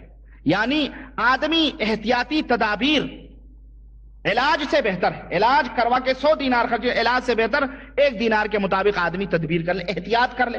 تو احتیاطی تدابیر آدمی کے لیے ضروری ہے کہ اپنے ارد گرد کچھ ایسے دائرے بنائے رکھے جن دائروں کو کراس کر کے شر، فتنے، فساد، شیطان نہ آ سکے، ان دائروں کو نہ توڑ سکے.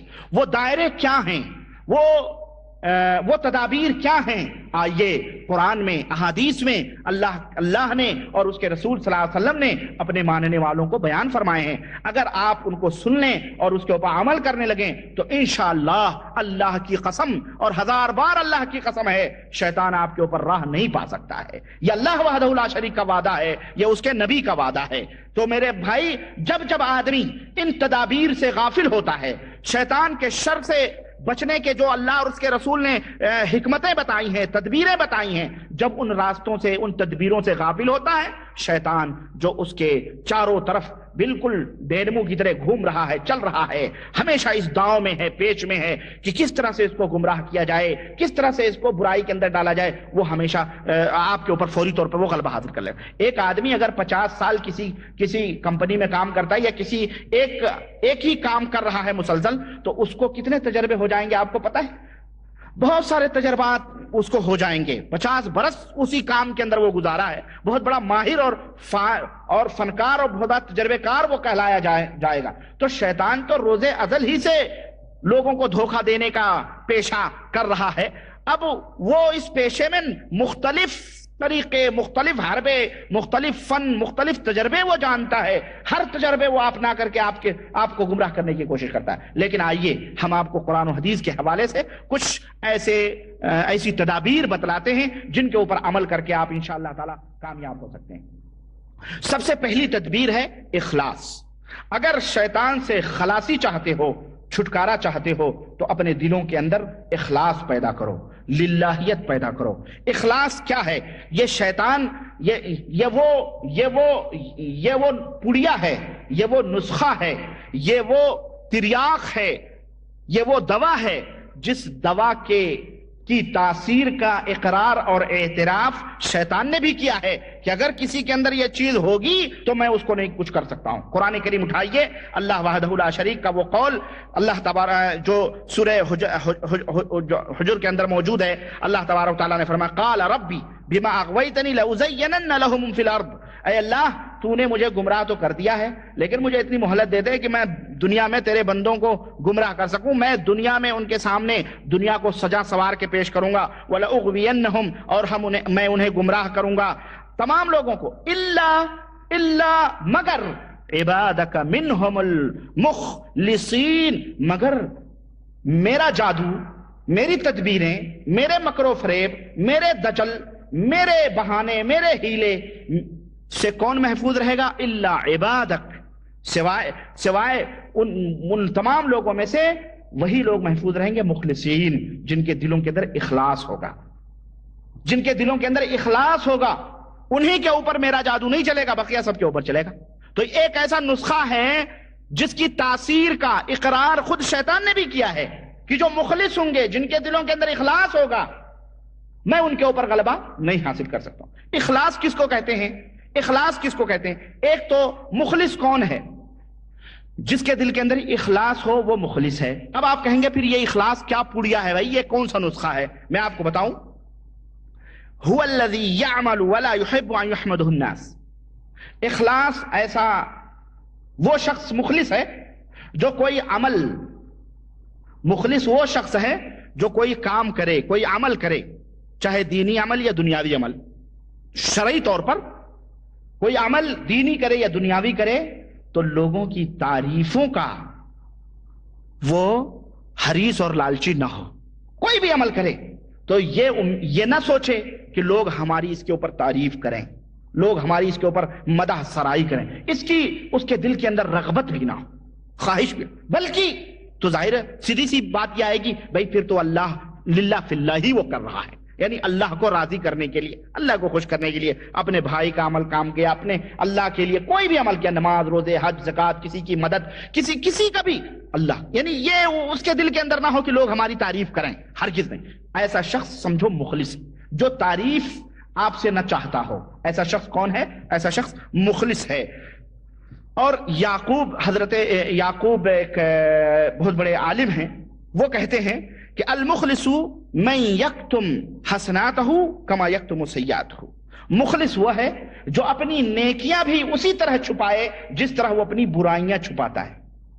آدمی کوئی اپنی برائیاں ظاہر کرے گا کسی کے اوپر، تو مخلص وہ ہے جو اپنی برائیاں جس طرح چھپاتا ہے اسی طرح اپنی نیکیوں کو بھی چھپائے، یعنی اس طرح سے نیکیاں کرے کہ کسی کو پتہ نہ ہو، ایسا آدمی مخلص ہے۔ اور اخلاص یعنی بس وہ اللہ وحدہ لا شریک کی رضا اور اس کی خوشنودی کے لیے کوئی بھی عمل کیا جائے، اس کو اخلاص کہتے ہیں۔ سمجھ میں آ رہی ہے بات؟ تو جس دل کے اندر یہ چیز موجود ہوگی وہ شخص مخلص ہے۔ چنانچہ اللہ کے رسول صلی اللہ علیہ وسلم کی حدیث ہے کہ اللہ تبارک و تعالی ان اللہ لا يقبل من العمل الا ما كان خالصا ابتغي به وجهه رواہ النسائی وصححہ الالبانی۔ اللہ کے رسول صلی اللہ علیہ وسلم نے فرمایا کہ اللہ تبارک و تعالی ایسا عمل قبول ہی نہیں فرماتا ہے، ایسا عمل قبول ہی نہیں فرماتا ہے جس عمل کے اندر اللہ کی رضا اور خوشنودی نہ ہو، بلکہ اللہ وحدہ لا شریک کو وہ عمل پسند ہے جو عمل اللہ کی رضا اور اس کی خوشنودی کے لیے کیا جائے، اس کو راضی اور خوش کرنے کے لیے کیا جائے۔ تو اس سے ہمیں پتہ چلا کہ آپ کے دلوں کے اندر اخلاص ہونا چاہیے، اور یہ اخلاص توحید کے اندر اخلاص ہونی چاہیے، سنت کے اندر اخلاص ہونی چاہیے، غرض ہر چیز کے اندر اخلاص ہونی چاہیے، للہیت۔ آپ یہاں تک کہ اپنی بیوی سے بھی ہم بستری کریں تو اس کے اندر بھی اللہ کی رضا اور خوشنودی مطلوب ہو کہ اللہ کا حکم ہے اس لیے میں اس سے یہ چیز کر رہا ہوں، اللہ راضی ہوگا۔ کیوں؟ اگر ہم یہ عمل اس کے ساتھ نہ کریں، ہم کہیں حرام کاری میں پڑ سکتے ہیں، ہم کہیں گناہ میں پڑ سکتے ہیں، اللہ اس سے ناراض ہوگا۔ تو اس لیے ہم اپنی شہوت کو بھی بجا رہے ہیں تو اللہ کے حکم سے بجا رہے ہیں، اور اس کے حکم کے اوپر عمل کرتے تو اللہ وحدہ لا شریک سے راضی اور خوش ہوتا ہے۔ تو یہ کہنے کا مطلب ایک تنکا بھی آپ اٹھا رہے ہیں اللہ کی رضا اور خوشنودی کے لیے، غرض آپ کے دلوں کے اندر اخلاص ہونی چاہیے، نماز ہو کہ روزے ہوں، ہر عبادت کے اندر۔ اور دوسری چیز ہے، اور یہ ہوا اخلاص، یہ ایک تدبیر ہے کہ آپ کا کوئی بھی عمل بغیر اخلاص کے نہیں ہونی چاہیے۔ دوسری چیز یہ ہے کہ تمام قسم کی عبادتیں، اخلاص کے بعد دوسری تدبیر شیطان سے بچنے کی یہ ہے کہ تمام قسم کی عبادتیں اور بندگی یہ اللہ وحدہ لا شریک کے لیے خاص کر دی جائے، صرف اللہ وحدہ لا شریک کے لیے کی جائے۔ سوال یہ ہے کہ پھر عبادت کیا ہے؟ تمام عبادتیں اللہ کے لیے خالص کر دی جائیں تو پھر عبادت کیا ہے؟ آئیے میں بتاتا ہوں۔ عبادت ایک اسم جامع لکل ما یحبہ اللہ ویرضاہ، ایک ایسا جامع اسم ہے، ایک ایسا جامع نام ہے جو ان تمام چیزوں کو شامل ہے جس سے کہ اللہ راضی اور خوش ہوتا ہے۔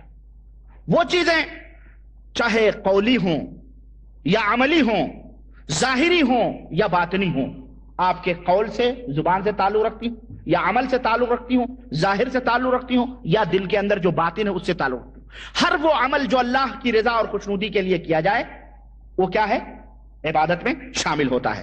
عبادت کی اس کی چار قسمیں ہیں۔ ایک پہلی قسم ہے بدنی عبادت، جیسے نماز، روزہ، حج، زکوٰۃ، یہ کیا ہے؟ بدنی عبادت ہے۔ رکوع، سجدے، طواف، یہ بدنی عبادت ہے۔ دوسری قسم ہے مالی عبادت، جیسے ذبح کرنا اللہ کے لیے، نظر، نیاز، زکوٰۃ، صدقہ وغیرہ، یہ مالی عبادت ہے۔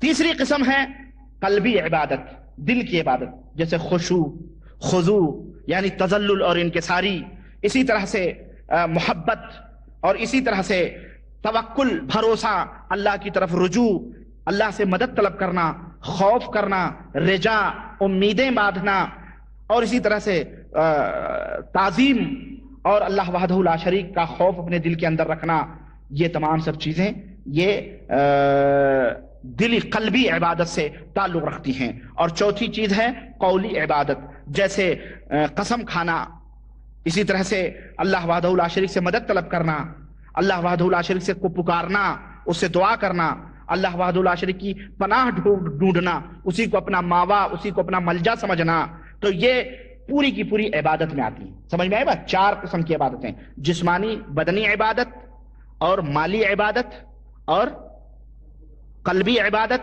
اور چوتھی قولی عبادت۔ یہ آپ کی سمجھ میں آ گئی؟ یہ پوری کی پوری عبادت ہے۔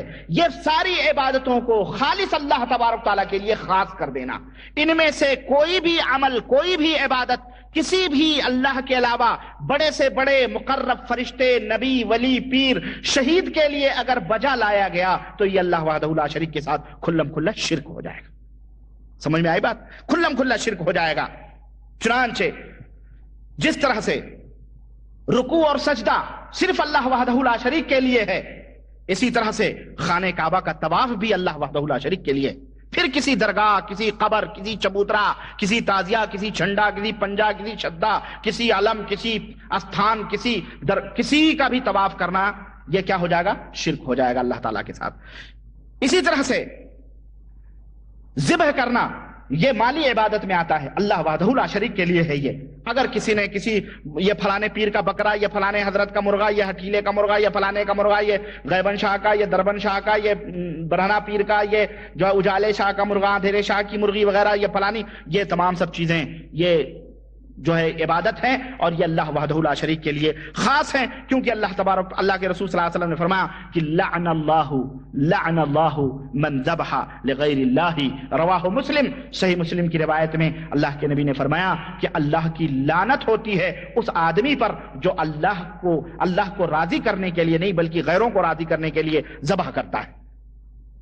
اور اسی طرح سے حضرت طارق بن شہاب، اور اس سلسلے میں بہت ساری حدیث ہیں، میں ان تفصیلات میں نہیں جاننا چاہتا، اور وہ واقعہ مشہور ہے کہ اللہ کے نبی نے فرمایا کہ دو آدمی کہیں سفر کر رہے تھے، اللہ کے رسول صلی اللہ علیہ وسلم نے فرمایا کہ مکھی کی وجہ سے ایک آدمی جنت میں چلا گیا اور اسی مکھی کی وجہ سے ایک آدمی جہنم میں چلا گیا۔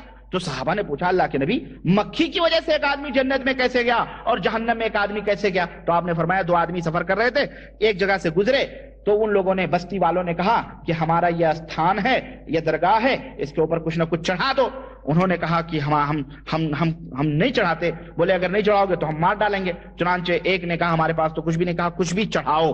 کہا ہم کیسے چڑھائیں؟ کہا کچھ بھی چڑھاؤ, بھلے ایک مکھی مار کے چڑھاؤ, مکھی مار کے اس استھان کے اوپر نظر کر دو گے تو ہم تمہیں چھوڑ دیں گے. اس نے کہا چلو بھائی مکھی مار کے چڑھانا کوئی بات نہیں. چنانچہ اس نے اس مکھی مار کر کے اس کے اوپر چڑھا دیا اس نے. تو انہوں نے اس کے راستے کو چھوڑ دیا. تو اللہ کے رسول صلی اللہ علیہ وسلم نے فرمایا فدخل النار, تو وہ آدمی جہنمی ہو گیا, مکھی چڑھانے کی وجہ سے جہنمی ہو گیا. وقالوا للآخر, اور دوسرے سے لوگوں نے کہا فقال ما كنت لأقرب لأحد شيئا دون اللہ, کٹر وہابی لگ رہا تھا یہ شاید. اس نے کہا اللہ کے علاوہ میں کسی کی نظر ہی نہیں چڑھاتا ہوں. کہا چڑھاؤ, تمہارا بھائی تمہارا ساتھی مکھی. کہا میں مکھی بھی مار کے اس کے اوپر نہیں چڑھاؤں گا. ہاں, جیسے آج کل وہابی لوگ کہتے ہیں نا اے درگاہ پرگاہ ہم کچھ نہیں جانتے ہوتے یار, تم لوگ جاؤ ڈرو, تم مکھی کا جوتے بھی میں وہاں ماروں وہاں میں جاؤں گا ہی نہیں, ہے نہیں. اس نے کہا میں مکھی بھی سوچیں سفر کا عالم ہے, وطن سے دوری ہے, تلوار سر پہ کھڑی ہے, دشمن بھی ہیں, چڑھانا سب کچھ ہے, اس کے باوجود بھی ایک موحد کا عالم یہ ہوتا ہے کہ ایک حقیر سی مکھی بھی اس استھان کے اوپر چڑھانا اس کو گوارا. اللہ کے رسول صلی اللہ علیہ وسلم نے فرمایا فضربوا عنقه, تو ان لوگوں نے جب یہ دیکھا کہ وہ کچھ بھی مکھی بھی نہیں چڑھائے گا, فضربوا عنقه, تو اس کی گردن انہوں نے مار دی, اسے قتل کر دیا. فدخل الجنہ, تو وہ جنتی ہو گیا. اللہ اکبر.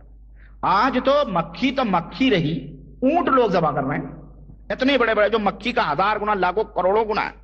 بکرے, مرغے, مٹھائیاں, بندیاں, جلیبیاں, چادریں, دوپٹے اور کیا کہتے ہیں کیوڑے, گلاب, اگربتیاں, سب چڑھائے جا رہے ہیں, اور کہہ رہے ہیں ولی اللہ کا تقرب حاصل کر رہے ہیں. یہی لوگ ہیں.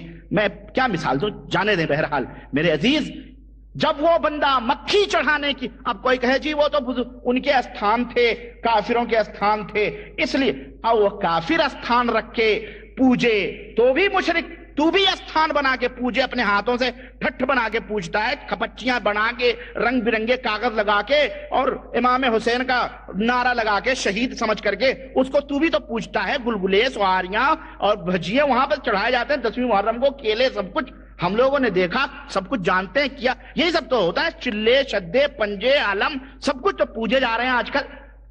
تو وہ بیچارہ کفر کے نام پہ کرے تو کافر, تم اسلام کا نام لے کے کرو تو تم بہت بڑے مسلمان ہو گئے. ارے تم بھی وہی ہو, ایک حمام میں دونوں ننگے, دونوں اسی زمرے کے اندر, کوئی فرق تم میں بھی نہیں ان میں بھی نہیں.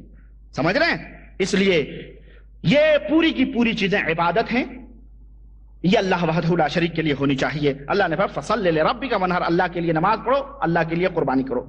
اسی طرح سے یہ یعنی یہ عبادتیں ہیں, اور عبادتوں میں غیروں کو شریک نہیں کرنا چاہیے. حضرت امام شافعی رحمت اللہ علیہ کا ایک شعر مجھے یاد آیا کہ حضرت امام شافعی رحمت اللہ علیہ فرماتے ہیں, یعنی یہ ان لوگوں کی, یعنی ایسا شخص جو شخص کی اللہ سے محبت کا دعویٰ کرے, اس کی نشانیوں میں سے امام شافعی رحمت اللہ علیہ ایک شعر کہتے ہیں کہ کیا نشانی ہوتی ہے محبت کرنے والے کی. جو لوگ اللہ اور اس کے رسول سے محبت کے دعوے کرتے ہیں ان کے لیے امام شافعی رحمت اللہ علیہ کا ایک شعر ہے, کہتے ہیں کہ تعصی الالہ وانت تظہر حبہ, اللہ کی نافرمانیاں کرتے ہو اور اللہ سے محبت کے دم بھرتے ہو. ھذا محال فی القیاس بدیع, یہ بہت محال اور قیاس سے بہت دور بات ہے. لو کان حبک صادقا لاطعتہ, اگر تیری محبت سچی ہے تو تو اللہ کی اطاعت اور فرما برداری کرتا. ان المحب لمن يحب مطیع, اس لیے کہ جو کسی سے محبت کرتا ہے وہ اس کا فرما بردار بھی ہوتا ہے, وہ اس کی اطاعت اور فرما برداری بھی کرتا ہے.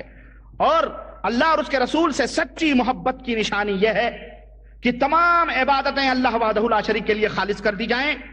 اسی طرح سے اللہ نے فرمایا کہ اللہ اور اس کے رسول سے اگر تم محبت کرنا چاہتے ہو تو میرے نبی کے پیچھے پیچھے چلو. فاتبعونی یحببکم اللہ, میرے نبی کے پیچھے پیچھے چلو, اللہ تمہیں اپنا محبوب بنا لے گا.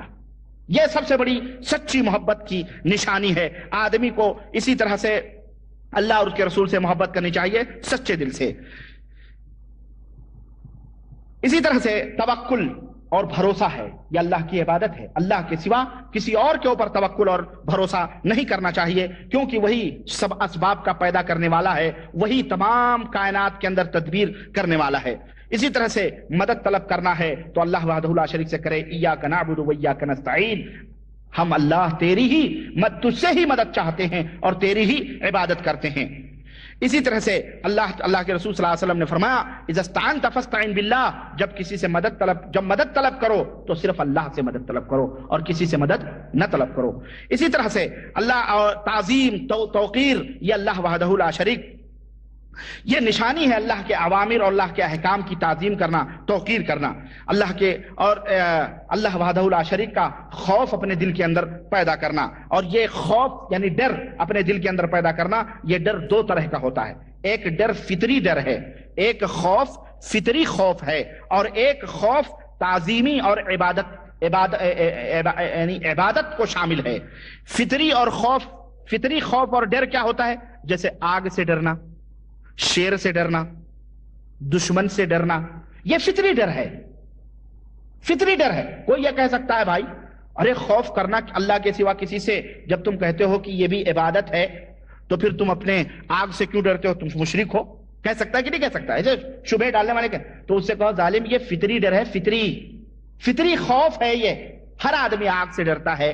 انبیاء علیہ السلام بھی اژدہے، سانپ، حضرت موسیٰ علیہ السلام سانپ سے ڈر کے نہیں بھاگے تھے، تو یہ فطری خوف ہے۔ لیکن وہ خوف اور وہ ڈر جو عبادت ہے، جو تعظیمن ہے، وہ خوف اور وہ ڈر اللہ وحدہ لا شریک سے پیدا کی جائے، وہ اللہ کے سوا کسی سے نہیں ہونی چاہیے۔ چنانچہ یہاں پر اس فرق کو سمجھنا بہت ضروری ہے کہ فطری خوف اور ایک وہ خوف جو عبادت کے طور پر ہوتا ہے، ان دونوں کے اندر فرق یہ ہوتا ہے کہ فطری جو خوف ہوتا ہے وہ کسی تعظیم اور توقیر کے پیش نظر نہیں ہوتا ہے، بلکہ فطری خوف جو ہوتا ہے آدمی ڈرتا ہے اور اس سے نفرت کرتا ہے، اس کو یعنی صحیح نہیں سمجھتا ہے۔ آگ ہے، آگ سے کوئی محبت کرے گا اور محبت کر کے اس سے ڈرے گا؟ ہرگز نہیں۔ شیر سے کوئی محبت کر کے ڈرے گا؟ بلکہ اسے ناپسند کرتا ہے۔ یہ فطری خوف ہے۔ فطری خوف کے اندر یہ چیز پیش نظر ہوتی ہے کہ جس سے وہ ڈرتا ہے اس کی نفرت اس کے دل کے اندر ہوتی ہے، لیکن جو خوف عبادت اور اللہ وحدہ لا شریک کے لیے ہے اس کے اندر محبت بھی ہے اور ڈر بھی ہے۔ یہ ہوتا ہے فطری محبت، فطری خوف میں اور غیر فطری خوف میں یہ فرق ہوتا ہے۔ اللہ وحدہ لا شریک سے جو خوف اور ڈر ہے یہ محبت کے ساتھ ہے۔ نعوذ باللہ کوئی بندہ اللہ سے ڈرتا ہے نفرت کرتے ہوئے؟ ہرگز نہیں۔ تو اس کے درمیان آپ اس کو فرق کو سمجھتے ہوئے آپ چلیں۔ اسی طرح سے رجا یعنی امید کرنا اللہ وحدہ لا شریک سے، قسم اللہ وحدہ لا شریک کے سوا کسی اور کی نہیں کھانا۔ بہت سارے لوگ محبت میں کہ تیرے سر کی قسم، تیرے ٹوپی کی قسم، تیرے باپ کی قسم، میرے ابا کی قسم، فلانے پیر کی قسم، فلانے درگاہ کی قسم، فلانی قسم، تو یہ حرام ہے اسلام کے اندر، یہ نہیں کرنا چاہیے، بلکہ یہ قسم صرف اللہ وحدہ لا شریک کے لیے ہے۔ اسی طرح سے پکارنا، دعا مانگنا، یہ اللہ وحدہ لا شریک سے ہے، کیونکہ اللہ کے نبی نے فرمایا الدعاء هو العبادہ، دعا ہی عبادت ہے۔ تو اس طرح سے یہ دوسری قسم کی تدبیر رہی کہ اخلاص اور للہیت سے اللہ وحدہ لا شریک کے لیے تمام عبادتیں خالص کر دی جائے، کسی غیر کے لیے وہ عبادت نہ کی جائے۔ تیسری تدبیر شیطان سے بچنے کی یہ ہے کہ آدمی کو چاہیے کہ مسلمانوں کی جماعت کو لازم پکڑے اور ہمیشہ سفر میں بھی ہو تو کم از کم جماعت کے ساتھ رہے، 2 آدمی نہیں 3 آدمی۔ اللہ کے نبی صلی اللہ علیہ وسلم نے فرمایا اکیلے سفر نہ کرو بلکہ کم از کم 3 آدمی ہو۔ جب 2 آدمی ہوتے ہیں تو دونوں کے درمیان شیطان ہوتا ہے، لیکن 3 ہوتے ہیں تو شیطان نہیں ہوتا ہے۔ تو آدمی کو چاہیے کہ جو مسلمانوں کی جماعت ہے اس کو لازم پکڑے اور انہی کے درمیان رہے، الگ سے، چاہے سفر کی حالت ہو یا دنیا کے اندر رہنا ہو، تو جو مسلمانوں کی جماعت ہے، جو حق جماعت ہے، اس کے ساتھ وہ رہے، الگ الگ اپنے 1.5 اینٹ کی مسجدیں نہ تعمیر کریں۔ چنانچہ اللہ کے رسول صلی اللہ علیہ وسلم منع فرماتے تھے اپنے صحابہ کو، جب بھی کہیں کسی وادی میں اترتے، کوئی اس درخت کے نیچے بیٹھ گیا، کوئی اس درخت کے نیچے، تو اللہ کے نبی نے فرمایا کیا اچھا ہوتا سب لوگ اکٹھا جمع ہو کے بیٹھو۔ تو جب اتنا اللہ کے نبی نے فرمایا تو راوی کہتے ہیں کہ تمام صحابہ کسی وادی میں اترتے تو سب اکٹھا اترتے، اگر ان کے اوپر چادر بچھا دی جاتی تو سارے لوگ اسی چادر کے اندر آ جاتے۔ اس نبی کو اتنی جدائی ناپسند تھی صحابہ دنیاوی طور پر بغیر کسی حقد اور بغیر کسی حسد اور بغیر کسی بغض کے الگ الگ بیٹھتے تھے، سب سے محبت کی، پھر بھی اس نبی کو یہ الگ الگ بیٹھنا گوارا نہ ہوا۔ اگر وہ نبی آج ہماری حالتوں کو دیکھتا، تیری مسجد میں نماز نہیں، اس کی مسجد میں نماز نہیں، وہ ادھر کان پکڑ کے باہر نکال رہا ہے، تو رفع دین کر رہا حرام ہے، تو آمین کر رہا نکل میری مسجد سے، تو کافر ہو گیا، یہ جو تفرق ہماری اس امت کے اندر ہے، اللہ کا نبی اگر یہ دیکھتا تو ہمیں کن ناموں سے یاد کرتے؟ یہ بتاؤ ذرا۔ اس نبی کو اتنا بھی گوارا نہیں۔ اور آج کہتے ہیں اختلاف و امتی رحمہ۔ ہمارے آگے بڑے بڑے ملانے ہیں نا، محدثین بنے ہوئے، اللہ انہیں ہدایت دے، جو مر گئے اللہ انہیں معاف کرے، انہوں نے اپنی کتابوں میں موٹے موٹے حروفوں سے لکھا، بہت بڑے سید القطب و افضال، پتہ نہیں کن کن مقامات پہ ان کتابوں میں ان کی تعریفیں کی گئی ہیں جناب۔ ان کو کہتے ہیں اختلاف و امتی رحمہ۔ اللہ کے نبی نے فرمایا کہ میری امت کا اختلاف رحمت ہے، رحمت نہیں عذاب ہے۔ یہ حدیث نہیں ہے، یہ گڑھی ہوئی حدیث ہے، ظالموں نے، شیطان نے ان کے دلوں میں وہی کی ہے، جس طرح شیطان اپنے ساتھیوں میں ایک دوسرے کو وہی کرتے ہیں، اس طرح انہیں بھی وہ راستہ دکھایا ہوا ہے۔ یہ اللہ کے رسول صلی اللہ علیہ وسلم کی حدیث نہیں، اللہ کے نبی کے اوپر الزام ہے۔ یہ کسی بھی جماعت کو لازم پکڑنا یہ ضروری ہے۔ اس کی دو شکلیں ہیں، اس کو آپ اپنے ذہنوں میں بٹھائیں۔ ایک تو یہ ہے کہ کسی جماعت کو لازم پکڑے اعتقادی طور پر، یعنی جیسے کہ اس جماعت کا عقیدہ ہے تمہارا بھی وہی عقیدہ ہو، بھلے تم یہاں ہو لیکن جو اس جماعت کا عقیدہ ہے وہی تمہارا بھی عقیدہ ہے۔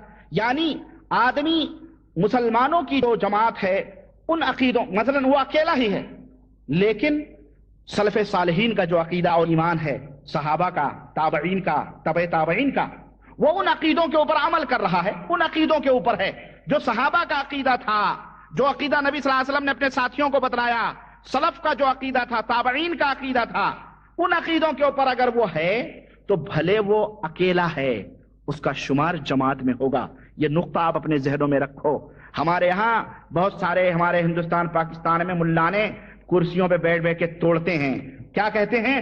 ارے ہم اکثریت میں ہیں، سواد اعظم ہم ہیں اہل سنت والجماعت، ہمارے مقابلے میں ہندوستان، پاکستان، افریقہ، امریکہ میں کوئی نہیں ہے، ہماری جماعت بڑی ہے اس لیے ہم ہی حق پر ہیں۔ ان سے کہو آج نصارہ سب سے زیادہ ہیں اس دنیا کے اندر، جماعت کا بڑی ہونا یہ حق کی دلیل نہیں ہوتی ہے۔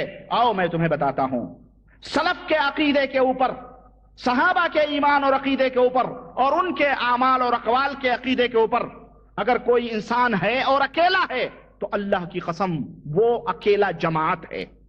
حضرت ابراہیم علیہ السلام کے بارے میں اللہ تعالیٰ نے فرمایا کان ابراہیم امۃ قانتا للہ، ابراہیم اکیلے تھے توحید کی دعوت لینے والے، لیکن اللہ نے انہیں امہ قرار دیا، اکیلے وہ امت ہیں، امت قرار دیا ان کو۔ اور آگیا حضرت عبداللہ ابن مسعود رضی اللہ تعالیٰ عنہ کہتے ہیں الجماعت ما وافق الحق ولو كنت وحدك، رواہ ابن عساکر فی تاریخ دمشق بسند صحیح، صحیح سند سے یہ روایت ہے۔ حضرت عبداللہ ابن مسعود کہتے ہیں کہ جماعت وہ ہے جو حق کے موافق ہو، حق کے موافق جو ہو وہ جماعت ہے، ولو كنت وحدك، بھلے تو اکیلا ہی کیوں نہ ہو، اگر تو حق کے اوپر ہے تو کیا ہے؟ تو اکیلا ہی جماعت، تو اکیلا ہی جماعت ہے۔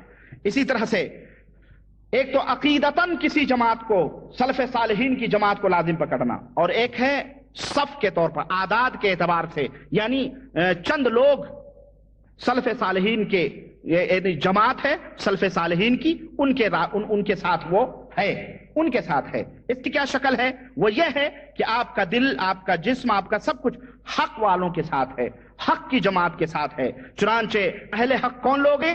کون لوگ حق والے ہیں؟ اللہ کے رسول جناب محمد رسول اللہ صلی اللہ علیہ وسلم نے فرمایا کہ لا تزال طائفة من امتی ظاہرین علی الحق لا يضرهم من خذلهم حتى يأتي امر الله وهم كذلك، متفق علیہ واللفظ لمسلم۔ حضرت محمد رسول اللہ صلی اللہ علیہ وسلم نے فرمایا کہ میری امت کی ایک جماعت ہمیشہ حق کو پکڑے رہے گی، ہمیشہ حق کو مضبوطی کے ساتھ پکڑے رہے گی، لا يضرهم من خذلهم، جو ان کی توہین کریں گے، جو ان کی تذلیل کریں گے، ان کی وہ تذلیلیں انہیں کوئی نقصان نہیں پہنچا سکتی ہیں، حتی یاتی امر اللہ، یہاں تک کہ قیامت آ جائے گی، قیامت آنے تک وہ اس حق کو لازم پکڑے رہے گی وہ جماعت، اور اسی طرح سے وہ حق کے ساتھ رہیں گے یہاں تک کہ قیامت آ جائے گی۔ یہ ہے اللہ کے رسول صلی اللہ علیہ وسلم، حق کے ساتھ وہ جماعت رہے گی، ایک جماعت ہمیشہ امت کے اندر غالب رہے گی، جو حق کو اپنے ساتھ رکھے رہے گی۔ اور ان حق والوں کی پہچان کیا ہے؟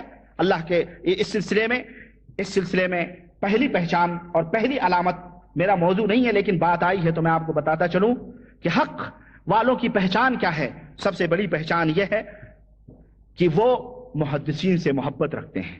اصحاب الحدیث جو ہیں، جو اہل الحدیث ہیں، وہ ان سے محبت کرتے ہیں۔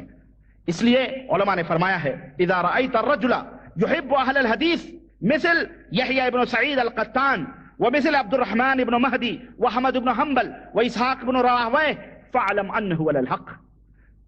اہل حدیث سے وہ محبت کرتے ہیں، اور جیسے کہ یحییٰ سعید بن قطان محدث، اسی طرح سے عبد الرحمن ابن مہدی، حضرت احمد بن حنبل، حضرت اسحاق بن راہویہ، اگر آدمی ان لوگوں سے محبت کرتا ہے تو یوں سمجھ لو کہ وہ حق والوں کے ساتھ ہے، وہ حق والوں کے ساتھ ہے۔ اور جو ان کی مخالفت کرے، جو ان کی مخالفت کرے اور ان سے یعنی ان کے طریقوں کو نہ اپنائے، فعلم انہ مبتدع، تو سمجھ لو کہ وہ بدعتی ہے، سمجھ لو وہ بدعتی ہے۔ اسی طرح سے حضرت احمد بن حنبل رحمت اللہ علیہ فرماتے ہیں کہ جب ان سے پوچھا گیا کہ اللہ کے رسول صلی اللہ علیہ وسلم نے جس جماعت کو کامیاب بتلایا ہے کہ وہ جماعت جنت کے اندر جائے گی، وہ گروہ جنت کے اندر جائے گا اور میری امت کے تمام لوگ جہنم میں جائیں گے سوائے اس جماعت کے، وہ کون سی جماعت ہے جو جنت کے اندر جائے گی؟ تو حضرت امام احمد بن حنبل رحمت اللہ علیہ نے فرمایا ان لم یکونوا اہل الحدیث فلا ادری من ہم، اگر وہ اہل حدیث نہیں ہیں تو میں نہیں سمجھتا کہ کون سی جماعت جنت کے اندر جائے گی۔ وہ جماعت اصحاب الحدیث ہیں، اہل الحدیث لوگ ہیں۔ اس کو حاکم نے روایت کیا ہے صحیح سند کے ساتھ۔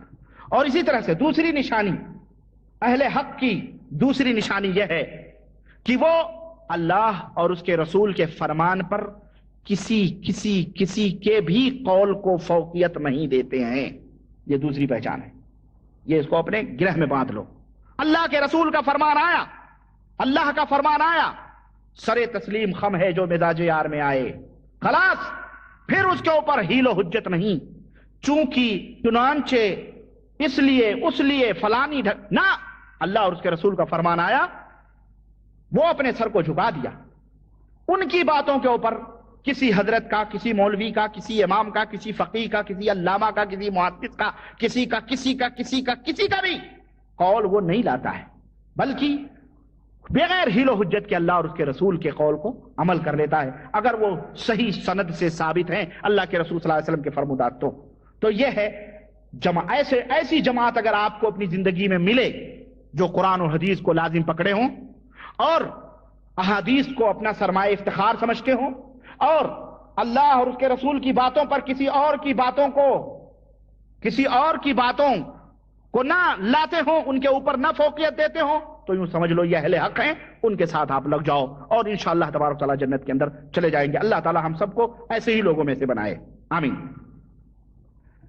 چوتھی تدبیر، اور اس سلسلے میں کئی اور تدبیریں ہیں، میں یہیں پہ اپنی بات، ٹائم چونکہ زیادہ ہو رہا ہے، 10:30 ہو گئے، اس لیے میں نے تقریباً کچھ تدبیریں ہیں شیطان سے بچنے کی، وہ تدبیریں میں لایا تھا۔ انشاءاللہ تعالیٰ اگلے محاضرے میں ان تدبیروں کو آپ کے سامنے پیش کروں گا، اور اللہ سے دعا کرتا ہوں کہ جماعت سے نماز پڑھنے کی پابندی کرنا، یہ چوتھی ہے، اور انشاءاللہ تعالیٰ میں یہیں سے اگلی اپنی بات شروع کروں گا۔ اللہ تعالیٰ ہم سب کو نیک عمل کرنے کی توفیق عطا فرمائے اور کتاب و سنت پہ چلنے کی توفیق عطا فرمائے، آمین یا رب العالمین۔ وصلی اللہ علی نبینا محمد وعلی آلہ وصحبہ اجمعین۔ السلام علیکم ورحمۃ اللہ وبرکاتہ۔